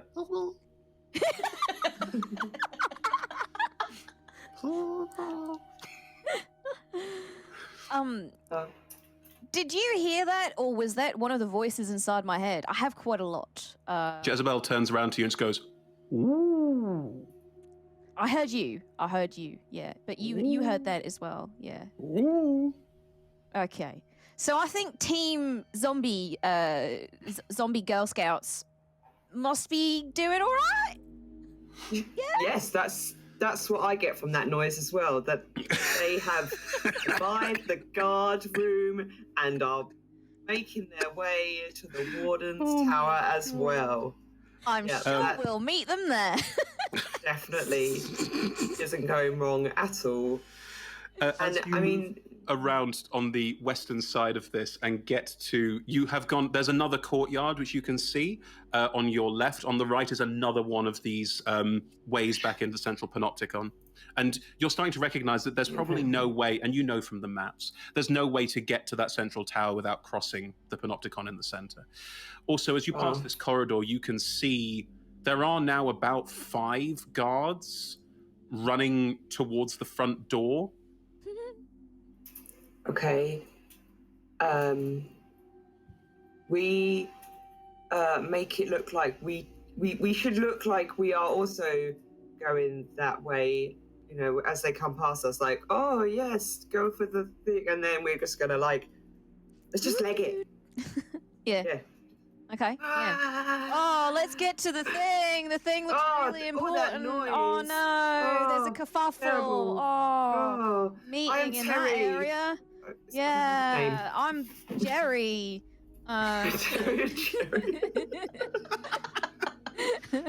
You both start making this plan and realize it's a good plan. It's going to definitely work. And then Jezebel just literally pops her entire head into the plan and just goes, "Ooh." We're just taking the owlbear. We might need the owlbear. Yeah, I mean, that's why you're Back Jerry. up. That's why you're an owlbear trainer. Yeah, all that's these my very job. important moments when everything is under attack. That is, I mean, you've been training for this your whole, you know, grown up life. It's- Whole life, whole All adult of it. human life. Yep, all of that life. It's been so Definitely long. a human. Can you both roll me a performance check as you run out where these other guards are running and sort of join them? Oh, isn't this an? Oh my! And then turn off to go into the central space with the owlbear running with you. I think Jezebel gives you That's, disadvantage. Boom. Gonna be a Oh, Boomer. Oh, disadvantage. Okay, so Yeah, Jezebel's 12. with you. Oh, that's worse. That's a 10. So as the three of you run out into this space and sort of, oh, we're running with you, the five guards just stop and turn, and two of them go, what are you doing? And one who looks like he's got some level of authority and goes, go check the front door, whatever's going on there, sort that out. Then turns back with the other two looking at the three of you. What are you two doing, and why is there an owlbear with you? New tactics from upstairs, her upstairs. We are trialing owlbear combat. Yes, trial by owlbear. Trial by, yeah, I said that right. Trial by owlbear. It's a new military tactic. Jezebel next to you will just go, giving you advantage on the deception roll. Oh. No, God, they both fell off the table. Screaming. 17 is the highest that I got. Wow. Owlbear training. Yes. Right. And you're looking for what, the people who entered? Like, what's going on? Talk me through what your plan is. I was gonna follow your lead, oh Captain, my captain. But didn't we did get some very specific orders, did we not, to that we had heard rumor that there was a disturbance over there, and I sort of point towards wherever I heard that noise from. Like, well, as you we look were told around to and investigate. point, as you look around and point, you realize you're in the center of this panopticon now. There are 2 stories of cells all around you, all barred, and you can see, I mean, we're talking probably 50, 60 figures all moving to the front, looking through the bars, trying to get a better sense of what the heck is going on here. Roll me a perception check.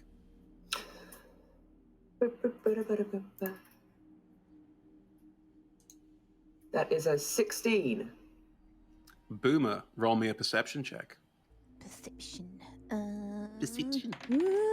19 plus 2 is math, 21. Mabel, you look around the space and you see all these different figures pressed to the front and moving around, and realize you're being quite heavily observed by quite a lot of people. And while you're looking around, your eyes linger briefly on a sort of older wizard. You're not quite sure why. Something about him just says probably plot relevant in a different adventure. Boomer, what you notice is one of the cells contains Mabel, who is staring out at Mabel, looking horrified and having no like Terry, idea. What? I look like Terry. Oh, you look like Terry. Shit, sorry. One of them contains Mabel, who is staring out at this and doesn't know who Terry is, so it's fine. But yes, Mabel is definitely staring out of one of these prison cells. I would like to cast Detect Thoughts and just see what's going on in Boomer's mind right now. Oh, wow. Okay. Going to be an interesting internal monologue. Yeah, that's not really something you want to risk.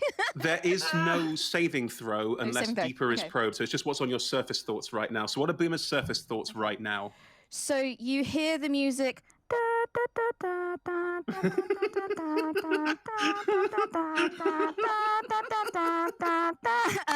And then you hear the thought, I'm really hungry. My stream robot is. Okay, I'm fine. And then you hear the other thought in another corner in a distant whisper, what the fuck? And it's just magically cut off.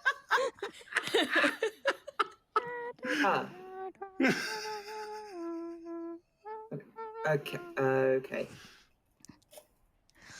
Amazing. Cool. Amazing. Right. I'm not going to pretend anything happened and just, be cool. You all right, Boomer? You look like you're hungry. Yeah, I am hungry. So the two of you are trying a new owlbear training regime? Hello, I'm the captain of the guard and I'm stuck here. Oh. Yeah. You want to see... Boomer's just, my nickname for him. Do you want to see it in action? I could make the command, kill. Mabel, Do you say kill to your new owlbear friend? No, I don't. Well, how many guards around it? Is it the captain? 3. Well, the person I've Captain called of the captain. garden. Okay. Yeah, the captain of the guard and 2 other generic men. Okay, generic men. Generic men. Generic men. They don't even get a name. That's how disposable They don't deserve are. a name. Yeah, no, I'm not gonna. It's gonna be like yeah. Do you want to see? But I'm not gonna actually make contact with Jezebel and. Mabel, you were going to roll some kind of deception check on that elaborate lie. So please roll me a deception check against the captain of the guard. Ooh, I rolled relatively well. I got a 21. I didn't roll that well. Right, so the captain of the guard looks at you both and... I'm not sure I entirely follow, but if you could come with us, there appears to be someone's trying to get into the prison, and there's something coming from the barracks. We need to go and sort this out and take a look around. Oh yeah, who would do that? That sounds really suspicious. I mean, hey, yes. I'll join you in a second, Captain. If you just lead the way? There's just something. I think that cell over there is just looking a bit. I don't know. I don't like the lock on it. It looks. I'm just gonna go secure it. Okay. What? Yeah, you carry on. Don't worry. I got the owlbear. All right then. You points at Mabel/Terry. You come with us. Sure. I can't think of a reason why I wouldn't. Damn it.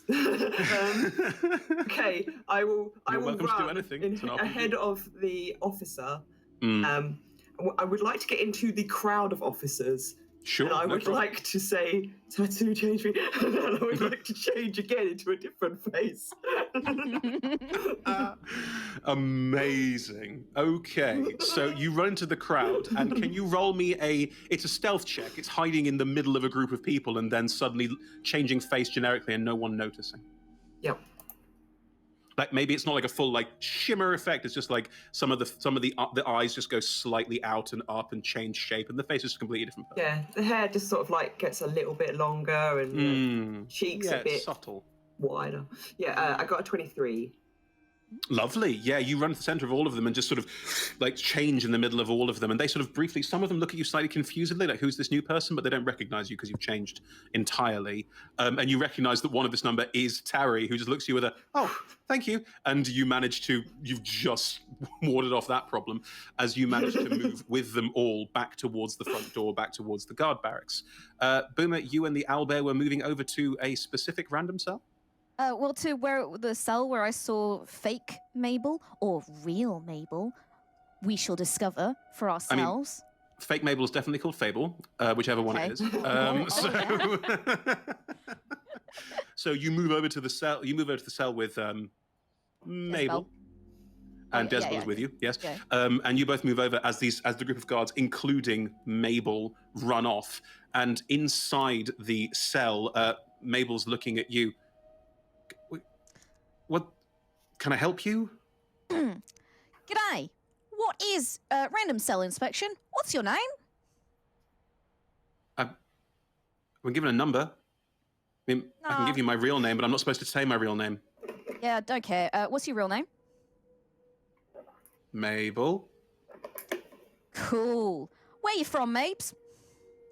Lonelywood. Me and my family live there.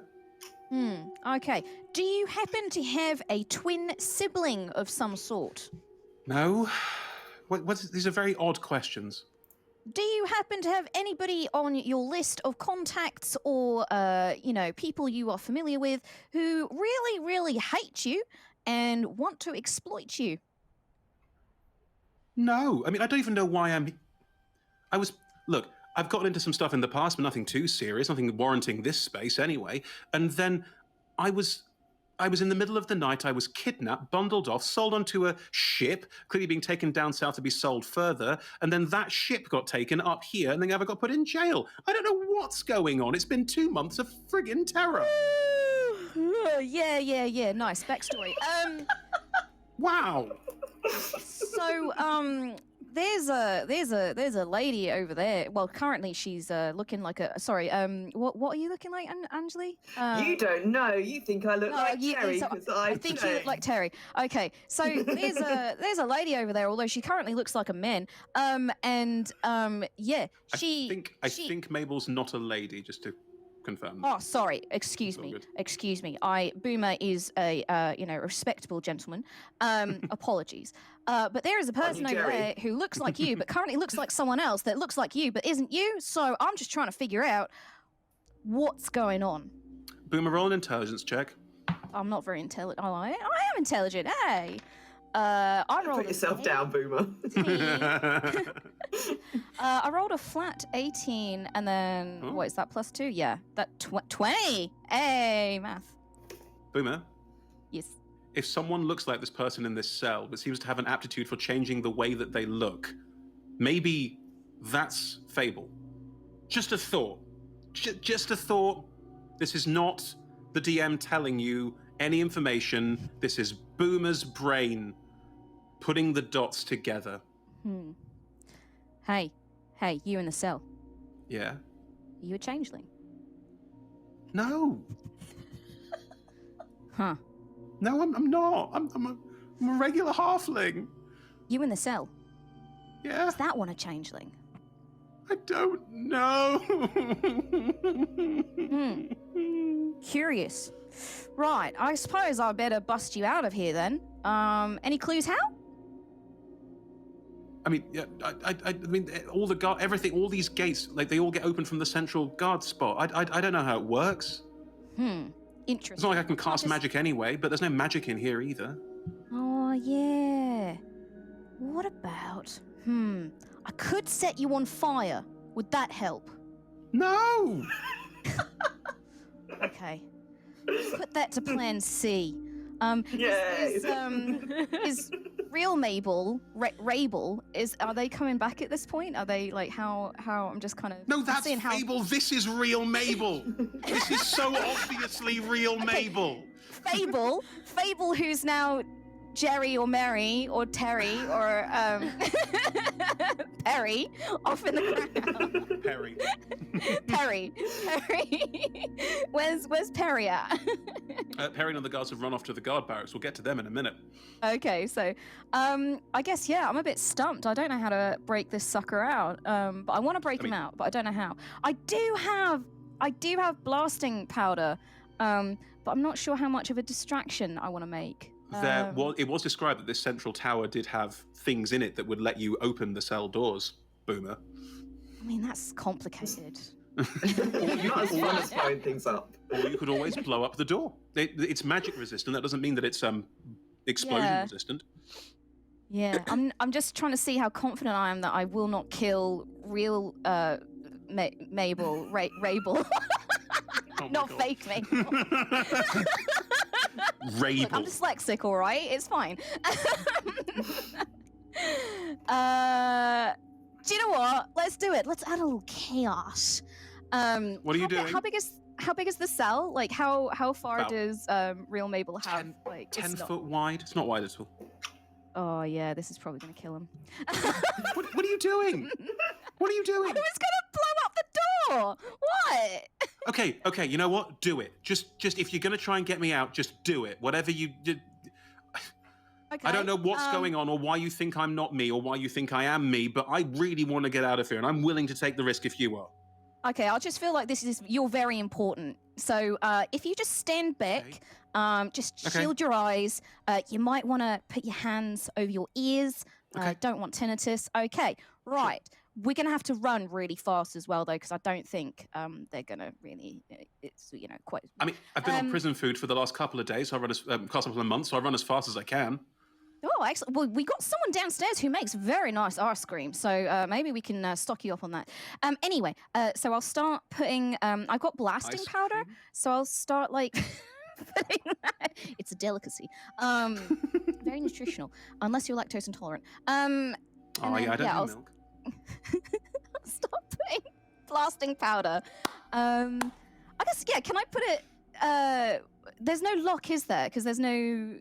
There seems to be no obvious, like there is a door, there is some kind of door Okay. mechanism, but the opening of this door, there is no handle, there is no lock, there is no key. Is there a hinge, like a kind of a weak point or anything? Yeah, I'd say there's a hinge. Okay, I will sprinkle my blasting powder on the hinge, Mhm. and then stand back and just kind of put my hands over my ears. Jezebel, just stand back. Wings, claws over ears. Shut your eyes. And we're gonna detonate in 3, 2, 1, and then I just point my finger and do a little firebolt and ignite the blasting powder. Okay, here's how we're going to do this. Can you, Kim, please roll me a d10 to see how big this explosion is? Okay, oh shit. I'm so sorry if I kill real Mabel. Don't be. You've done my job for me. It's fine. That's an even 5. Yeah. Okay. Okay. Can you now roll me 5d6? Okay, 5. Okay. Mhm. Blasting powder says 3, but that's fine. No. I am ignoring the rules in Oh, favor yeah. of Boomer being Okay. a nightmare. We're going off-road. Oh, I'm being the bad player, aren't I? I'm being punished. No, not at all. I don't punish players. I want this to happen. Okay, I rolled 4, 4, 4. Oh my god, I rolled 4 4s and a 2. What's Wow. 4 4s? 4, 8, 16. 12, 16, 17, 18. 18 points of damage. Okay, you just stand back and the entire frontage of this cell just explodes. Scoop, Razda, Terry, in the middle of this fight with the snow golem, you suddenly hear a very loud boom. Mabel running away towards the guards, with the other guards going, I don't know what's going on either. This is a complete disaster. You suddenly hear a very loud boom. And I turn and I say, look, they're breaking out a prisoner. They're over there. And I point back at the noise. And I rally the troops. Are you and the guards all going to run back into the panopticon? Yes. Great. There's a prison break going on there. And We it needs gotta solving. stop it. That's why we get paid. Great. Yes. Yeah, that's why you get paid. Honestly, Good, right. this tracks for Mabel. Yeah. So you run back in with the rest of the guards. Scoop, Razda, Terry, you're in the middle of combat. Are you going to keep fighting, or are you going to turn around and try and disengage from all of this nonsense? What are you thinking, generally speaking? Just give me an idea. Run towards the big sign. You're going to run towards the boom. Yeah. I think. I mean, we know who caused the boom. It was definitely me. Literally in his name, yeah. Yeah, this Razda, are you going to run? Because that means leaving your your gnome Girl Scouts behind. Man, okay. What about Herman? They're dead. I can make Easy come, easy go. Yeah, I can make any corpses walk and talk, honestly. Okay. Scoop, that also means you're leaving the her. dresses behind. Dang it. Ah. Oh no. Scoop, are you leaving Herman behind? Have you accepted Herman's fate? Herman has accepted Herman's fate. Herman was designed to do this and is happy so long as his life has not been in vain. See, I mean, you're putting a lot on Herman there, who I play, so I think it's my choice how Herman feels about this. I knew that they had sentience and like Tell a us spiritual themselves. like will to live. I knew that there was something about him that was like autonomous. As you all, because none of you are in combat with this thing, you can all turn and run. As the three of you turn and run, you just hear a vague quiet, "Oh," as you all go. Dang, I hate to leave those dresses.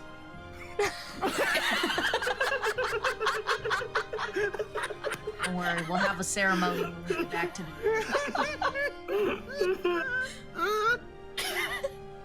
The three of you run back into the central panopticon space, and as you do, you can see the dust is clearing from an explosion, and Boomer is standing pointing at a cell door, and as the smoke clears, a figure is stumbling out of the cell door that looks exactly like Mabel.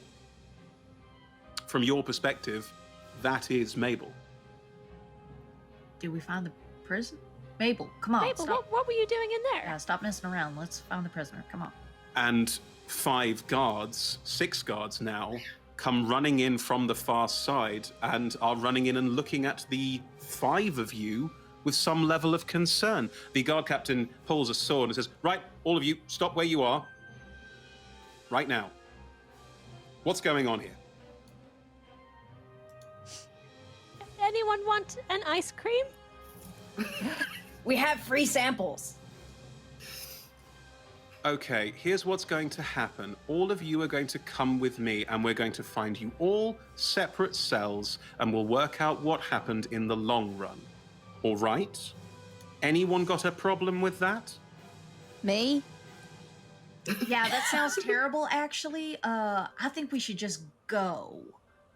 Yeah. The guards are all pulling out swords and just moving towards you, preparing to engage. They're aware that there's 5 of you and an owl bear, which they're kind of concerned about, but they're going to give it a good old college try unless any of you say anything to defuse this situation. Quick question, TK Yeah. to DM. You said it's anti-magic in here. Is that only in the cells? Only in the or- cells.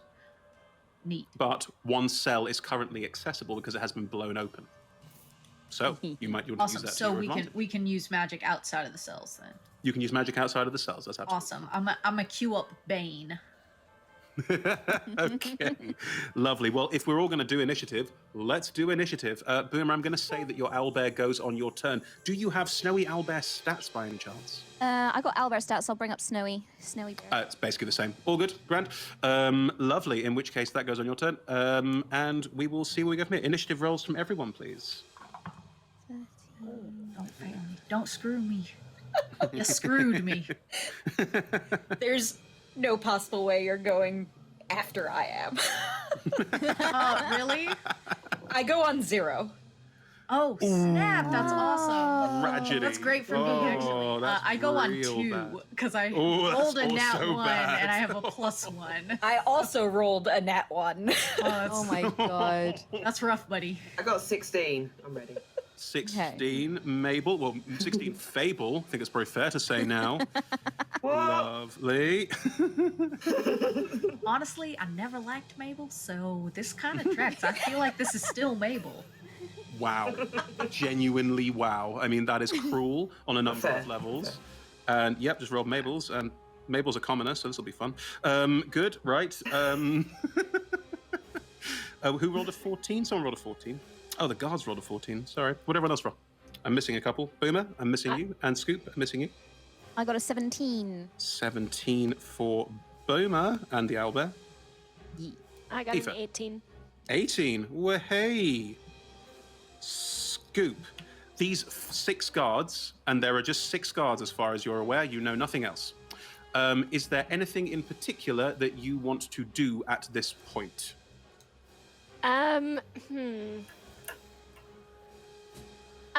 Scoop's gonna be like, I'm very, really, very sorry about all this. This has gotten it's so far out of hand. I feel very silly for getting involved in this, but I'm in it now, so I must apologize in advance, chaps. And they flourish their trusty ice cream scoop and cast Ray of Sickness at the closest guards. Sure, no problem. It's a single attack because it's just a straight attack roll. So make me a spell attack roll on the closest guard.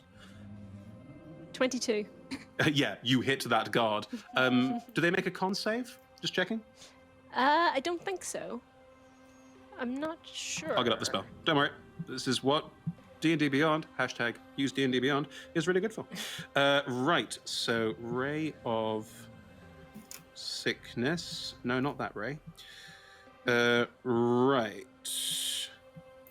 Spell attack roll. Yep.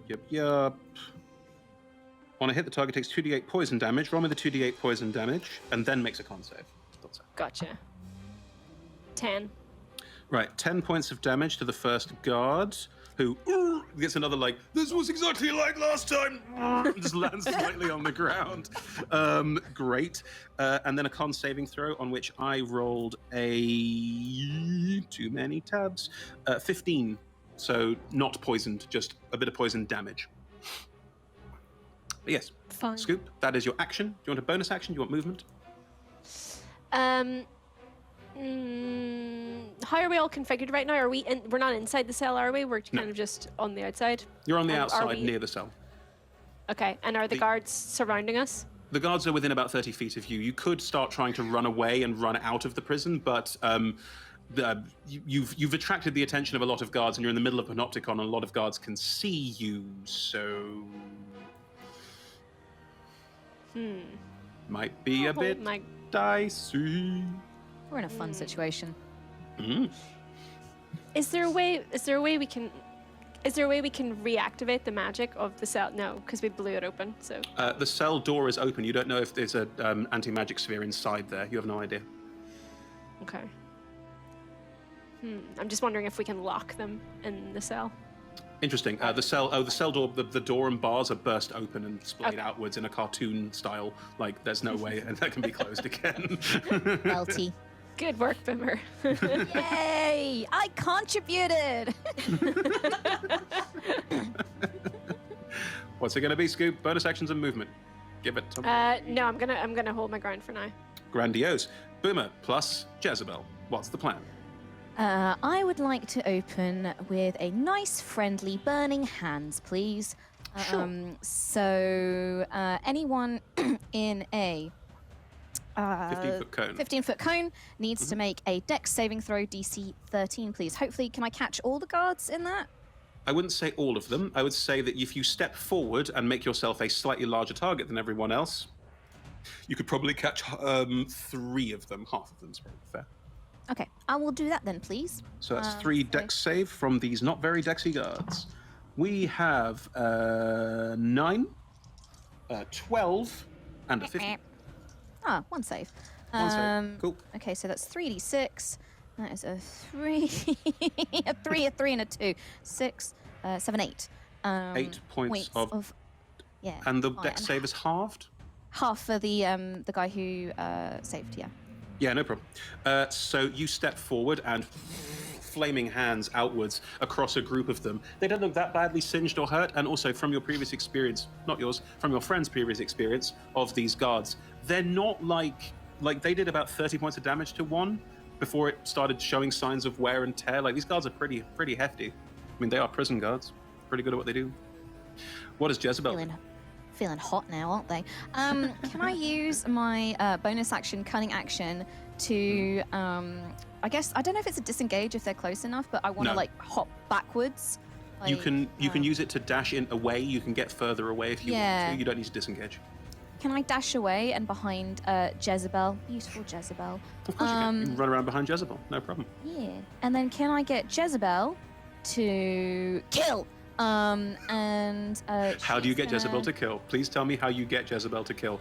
So she has got multi-attack. So I'm going to do a beak and a claw. Role play the word kill. Role play the word kill so I can do the owlbear reaction to kill. Okay. Jezebel, kill. That one. He's looking at me funny. And just leaps forward towards probably the captain's the only one who has been hit by rays of sickness or fire yet. So the captain's just there going, oh no, as this gigantic owlbear just leaps forward and dives straight on top of him. Fable, I'm going to say that you were at the back and none of your friends have accidentally hit you yet until we decide what you want to do, because I'm not a monster. I am. So, Fable. Hang on. It's still Boomer's turn. Just wanted to let you know that you've not been slashed by an owlbear. That's good. I'm not that cruel. That's good. Sat on by an owlbear, yeah. Okay, so what's the owlbear's multi-attack, Boomer? Let's see where you hit.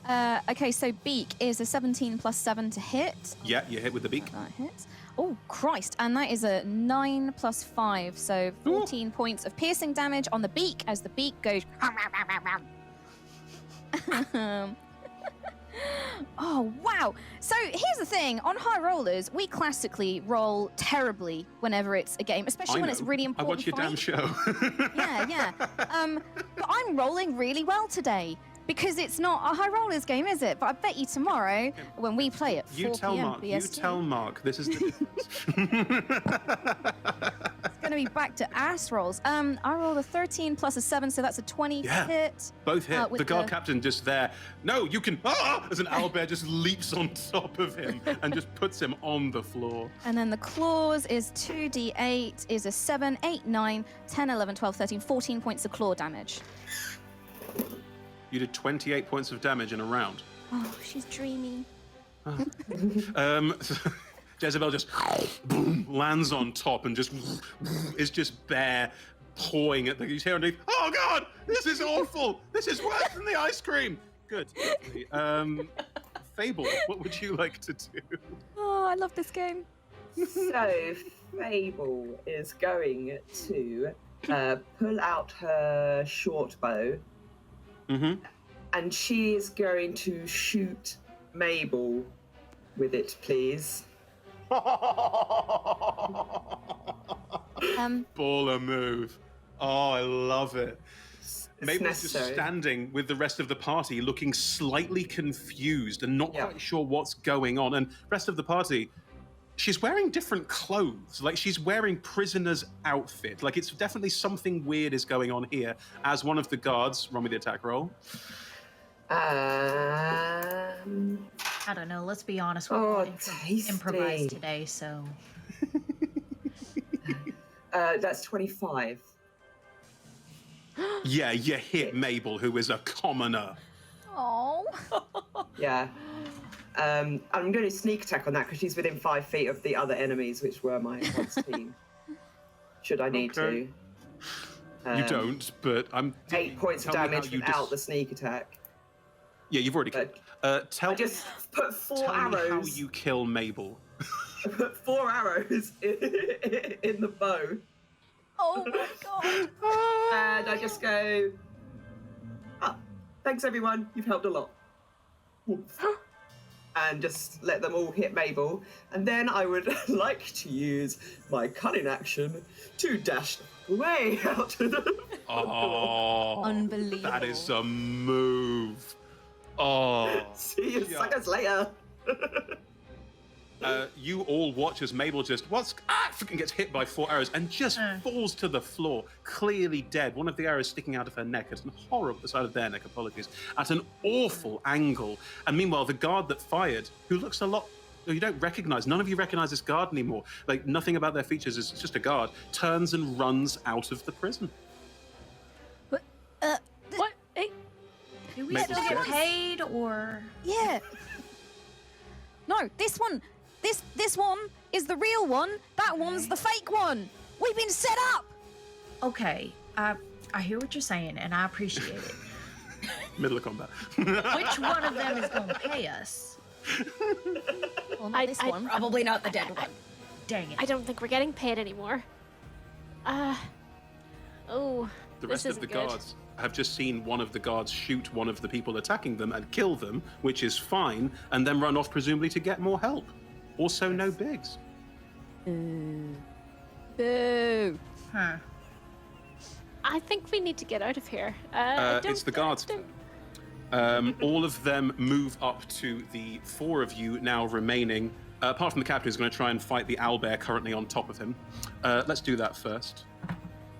The captain swings wildly, stabbing Jezebel in the side, and does 9 points of slashing damage on the first, How dare you?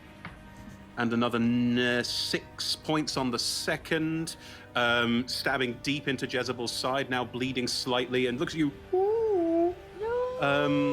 The other guards are going to move. Great. You have made a great mistake. I will remember your name.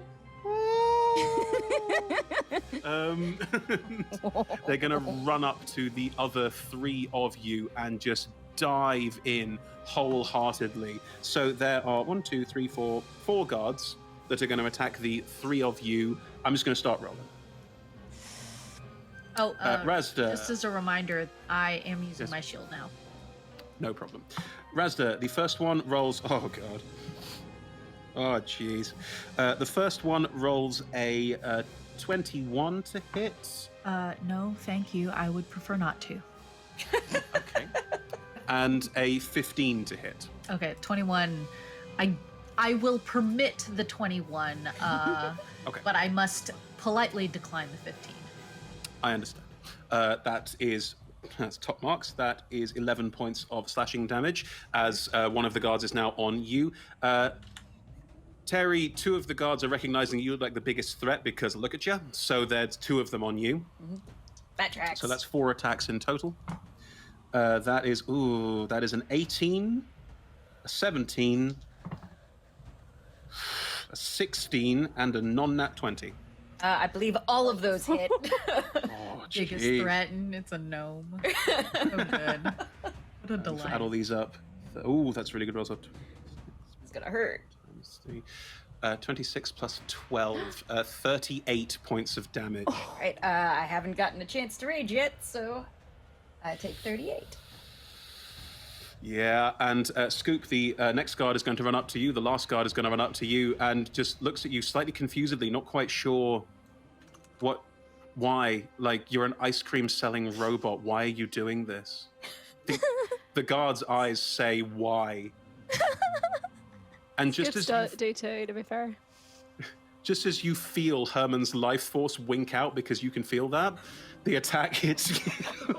God! I am now on fire. This is what I wanted. 19 and Honestly, you shouldn't feel bad about it considering how corrupt this police state is. I mean, I wasn't here for the whole explanation about Mabel. I'm just saying you shouldn't feel bad. 19 and 18, they both hit you? Yes, they do, yeah. That is 14 plus 6, 20 points of damage. 2-0. Okay. Yeah, the guards are all wailing. Boomer, Yeah. none of the guards have attacked you. They appear to be focusing on the others because you were standing behind a fucking ferocious-looking owl bear. You are currently in the clear, just so you know. I'm just Okay. putting that out there to you, that you are currently in the clear, while everyone else looks like they're being smacked down on quite heavily. Mabel's dead. Savage. Come on, Boomer. Don't be a Mabel about this. Stick with the group. Razda, it's your turn. What would be you such like a to do? Mabel. There are guards all around you. Also, at this point in initiative, actually, no, we're not at the end yet. Razda, it's your turn. What would you like to do? I hate this, first of all. I'm going to go ahead and cast Bane. With my... Okay. Charisma saves? Yeah, with my bone saw attached to my shield now, I just kind of run it down my arms, splatter the blood. I am doing it at 2nd level, so I can get 4 of them, which I should be able to do since one of them just ran away. The Charisma highest roll saving there is a throws. 13. I'm sorry, what? The highest roll there is a 13. Okay, yeah, they all fail. They're all baned. Lovely. All right, so roll a d4, subtract the number from attack rolls and saving throws. I must say they're all baned except for the guard captain, who is the 5th member of this, who is currently under an owlbear. He's already baned. He's baned by life. Okay. Was it okay? So it was 6 guards plus, or it was 5 guards plus fake Mabel? 5 guards plus plus fake Mabel, who has now Check. run off. So just the guard captain, and then the other 4 are now all baned. Cool. Yeah, I just want them to see me like take a bone saw across my forearm and feel the fear of God. They did. We don't know who your god is, and we don't want to know. It's for the best. Yeah, that's Good. my action. I will take Bonus action or defensive- movement? Can I cast a cantrip on a bonus action? No, unless it's a bonus action, which I don't think any are apart from like True Strike, and what's the point? Yeah. Trash. Yeah, I don't think I. Whoa. Nah.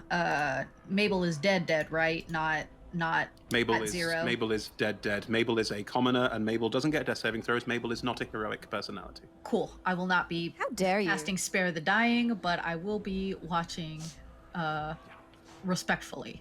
R.I.P. Oh, you Mabel. could have cast Spare the Dying as a bonus action because you're a grave cleric. I'm sorry. Yes, you could have done that, but no. There is no need. She is dead. They are dead. I Good. gently kick Mabel's side. Yeah. There's a faint. Awesome. I didn't hear any clink of money. She was in, That's fine. It was worth it. she was in prison and had. They were in prison. God damn it. They were in prison and they had nothing. It was Right. worth a try. Terry, it's your turn at the end of initiative. Things are going very badly for Terry. Yup. Terry's very confused about what's going on, but is being attacked by multiple people, so Terry's gonna rage. Great. And Roll me that wild magic. that's the important part. Oh, God. Delicious. Please make this something amazing. I want it. This is one that we've seen before already, so I start glowing. Let me know Okay. if somebody swings at me. They probably will. They We'll probably get to that. will. Yeah, but And that is your bonus action. that is my bonus action, and then I will attack one of the guards that attacked me. So Please do. This is one of the ones that got slightly burning hands. let's see. So this is Crispy. first attack is going to be a 23 to hit, Yes, that hits. Absolutely, that hits. and my second swing will probably miss. That's only an 8. So, No, afraid not. but I am two-handing this. I haven't had a chance to pull out my shield, so No problem. my damage dice have not been too great lately. So that'll be Oh. 7 points of damage in total. You do hit one of the guards, and this strange blue glow around you does make them look at you slightly, sort of like, what? Like, there's a bit of confusion, there's a bit of worry, there's a bit of, okay. Like, they don't really know what to do with it, don't really understand what you're all about. But yes, you have taken that hit resoundingly. They have taken that hit resoundingly and looking a little bit badly hurt. At the end of the round, there are continual flames lighting this entire space, and as a klaxon sounds, they all turn red. Oh, This klaxon sounds through the entire prison, hate that. and you can hear from upstairs inside this tower a lot of voices shouting and movement, and the entire guard garrison, all 75 of them, is now clearly putting on armor, coming down to see what's going on. That's what's happening right now. All right, but it's going to take them like 10 minutes, so. Yeah. Like, it's really complicated. We There's a lot all of live by the buckles. same laws here. Yeah. Right. Scoop, it's your turn. What would you like to do? Well, if Scoop's going out, they're going out doing what they love. So I'd like to do an experimental elixir. Just Yeah. We're gonna serve up a special ice cream and see what happens. Roll me a d6. Ooh. 3. Which experimental elixir is that on your table? That experimental is elixir? resilience. The drinker gains a +1 bonus to AC for 10 minutes. Are you drinking that, or are you giving it to someone else? I think I'm gonna hand it to someone else. I think who's closest to me right now? All of your party are around you, being beset Okay. by guards. Okay, I think Terry needs it the most, so Scoop Okay. is gonna serve up Soft out serve of their chest with cavity. resilience. and just while they're getting attacked, just hand a soft serve over to Terry. I think you might have There you to go. feed Terry. I think you might have to feed Terry directly the ice cream. Are we okay? Just Terry, you okay being smushes fed it ice in cream there. smushed on the face? Yeah. Terry just goes face first into the ice cream, all over. Great, good, perfect. Scoop, any bonus actions or movement? Movement will take you out of range and incur attacks of opportunity. Is there? So I'm just wondering if there's anything we can do to slow everyone down right now that's coming our way. Not. I mean, unless you can cast spells in a bonus action, because experimental elixir is not a spell. So if you have a bonus action spell you can cast, then you can. No. Then that's the way that cookie crumbles. Boomer, there's currently no guards on you, and Yeah. the owl bear is blocking everyone from attacking you. What are you gonna do? I have a moral dilemma on my hands because Boomer is an opportunist, and he would take this opportunity to go, do you know what? I'm not getting paid. I'm out. But Boomer has also just met the love of his life, and she's currently ripping a man to shreds. And Hence the love of your life. Yeah, I don't know that he'd leave her. He's just found her. I don't know that he'd just leave her. I so respect I'm gonna that ask, roleplay decision. I respect go- it very, very much. Yeah. I'm gonna throw myself on. I'm gonna ask the DM, KM to DM. Middle name's May, Kimberly May. KM to DM. Yes, KM. Because we share the same initiative. Can I like recall Jezebel like a giant Pokemon, and we make our exit? We begin to make our exit out of this cursed prison. I will say that if you will allow Jezebel to take an attack of opportunity from the captain as she runs, you can run and jump on her back, and together you can ride out of this prison, maybe even looking for Fable, maybe even looking for Fable. Fable. Yeah, because Fable's kind of stiffed me. Yeah, Fable, you thought you were home and dry. Yeah, no. Boomer is a vengeful god. And he doesn't appreciate being stiffed. So yeah, I'm gonna do that. I'm gonna charge up, leap upon Jezebel, and hold her very, very tight. And then away, my noble steed! Let us catch the traitor, Fable! So Jezebel's taking an attack of opportunity. How many hit points has Jezebel got? She was on 59 minus 15. So she's gonna be fine. Yeah. Yeah, she'll be fine. She'll be fine. She'll live. That definitely hits. That's a 22, and Jezebel gets sort of another goring from this sword as she runs away. But also, you and Jezebel now riding out. You are running out, and you can hear the sounds of guards moving all around you. And because we're very tight on time, everyone else, I'm going to ask you a question. Are you going to go down fighting and probably die, or are you going to become prisoners in Revel's End, much like everyone else? I think Terry is probably going to go out in a blaze of glory, screaming about the legacy of the snow marmots. What happens when someone hits you with the wild magic at the moment? They take a d6 of arcane damage. Nice. So going down swinging, a guard gets a full-on force of force damage as they hit you.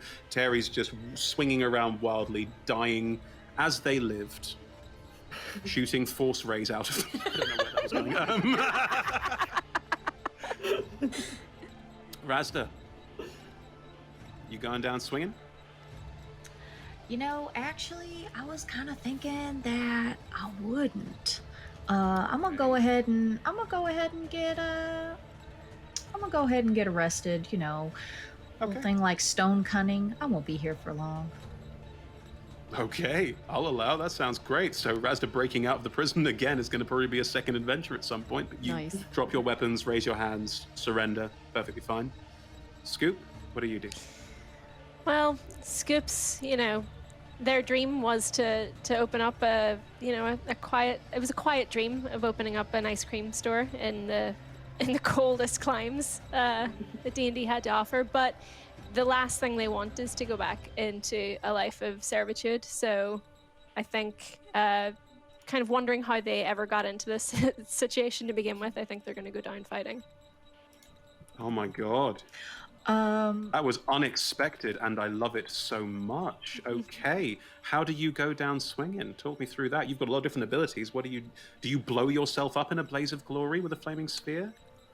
Yes, I think so. As they sort of kind of fold into themselves, taking a knee, and anyone watching sees there's a swirling energy start to envelop them. They don't want to actually hurt anyone else. They feel like they've done enough damage for today, but they start to crumple in on themselves and incinerate a little bit. And their last thoughts were of that little ice cream shop. Oh.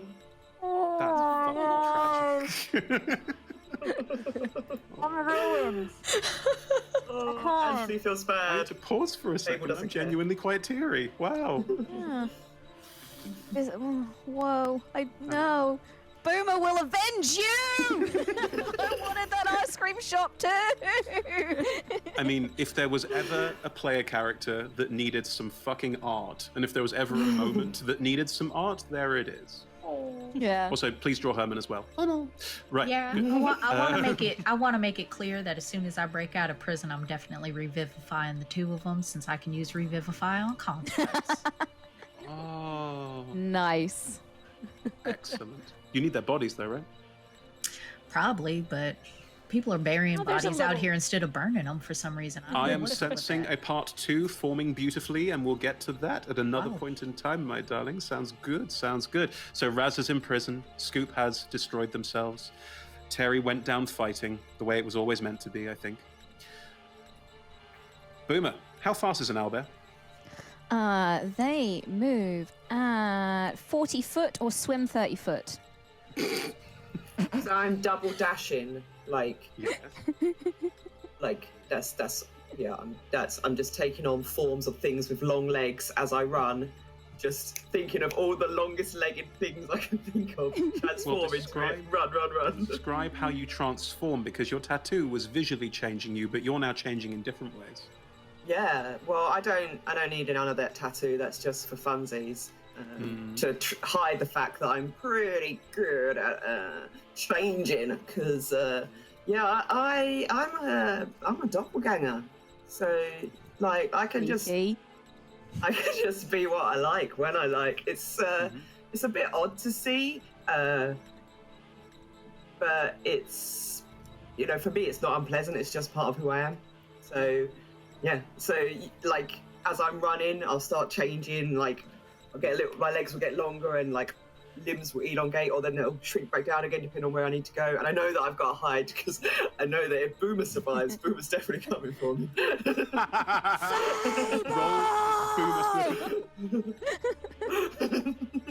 Where's my money? Yeah, you can hear the jingle of his full purse as I'm running. Mabel, roll me a stealth check.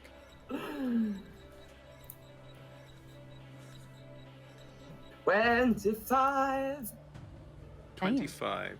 Boomer, roll me a perception check. Okay. This is it. Oh, don't fuck me, let me live. Oh no, what would you do? I can't make this up. It was a natural one. Oh, there it is. Whoomp, there it is. Boomer, you ride out, and you can still hear the klaxon going in the prison behind you. You also hear, you don't know, there's no explosion because Scoop's melted. But you do, as you ride out, some people are giving chase. A couple of guards run after you for a bit, and a couple of arrows thud down around you, but you're quickly out of range and quickly riding back towards 10 Towns and out of this. You try and follow Fable's footsteps. But as you try and find Fable's footsteps, they seem to change in the snow, occasionally becoming a bit more bestial or changing in ways that you don't quite understand, and you lose track of them.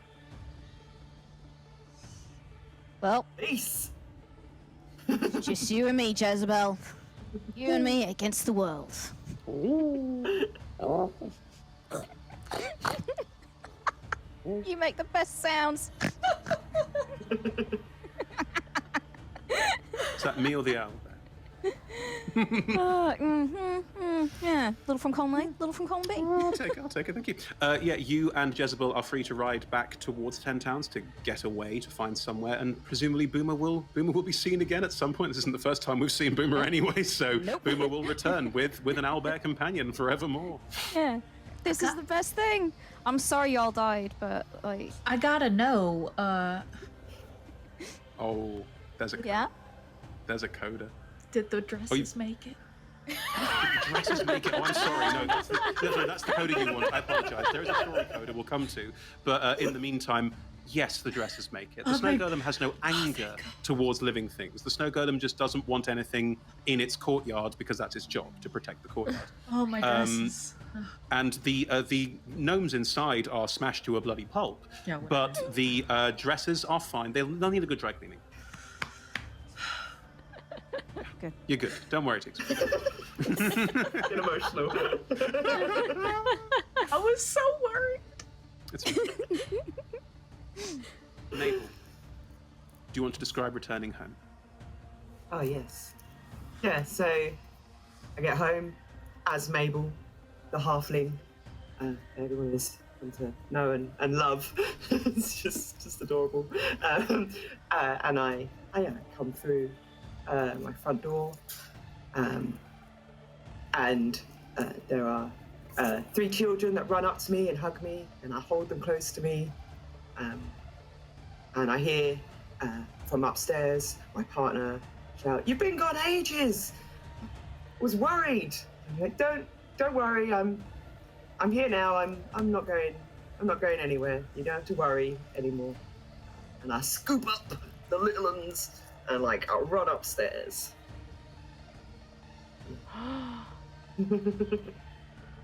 And that's where we'll draw this adventure to a close. Mm.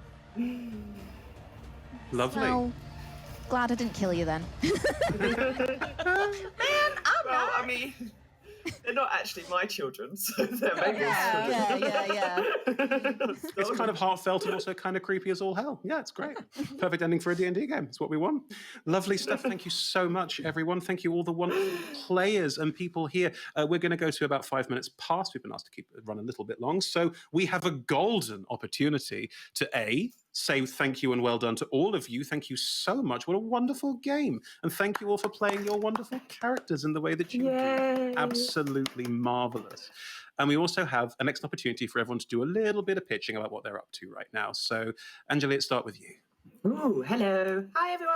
I'm Anjuli, Geek Girl Bookworm Online. I am a miniature painter, sometimes DM for all sorts of systems. But yeah, if you need miniature painting, I do commissions. Check me out on Twitter and everywhere. I have a Patreon. I have all sorts of wonderful, lovely things. And I try to be a positive community person. Sometimes it gets me in a bit of trouble. I have a bit of a big mouth, but yeah, come follow me if you like birds or miniatures or loudmouth women saying stop being douchebags. I mean, anyone who doesn't like loudmouth women can fuck off. That's what so, go for it. Thank you, Ange. Kim. Hey, so I'm Kim. I'm also part of High Rollers, and we'll be doing a show tomorrow, Sunday at 4 p.m. BST, which is 8 a.m. PT. So come see the whole crew. We also have our show Arois, which is DM'd by the lovely Mark Sherlock Hulmes, and it's his own homebrew world, mixture of I guess high fantasy, airships, and space. Oh my god, it's so good. And it's a good time to get involved with it because we've just started a brand new chapter, so it's a great time to get involved. If you don't know what's going on, come see us, come join us. That's High Rollers D&D. I myself, I do a little bit of DMing on the side, a little side hustle. And if you enjoyed Boomer tonight, tolerated, I do actually have my kind of character notes, so the creation behind him, and a little short story up on my Patreon, which is if you follow me on Twitter, it's all there. There's also a couple of horror. I like writing horror one shots in D&D, so I've got a couple of horror D&D one shots if you fancy running that for your own players and driving them mad.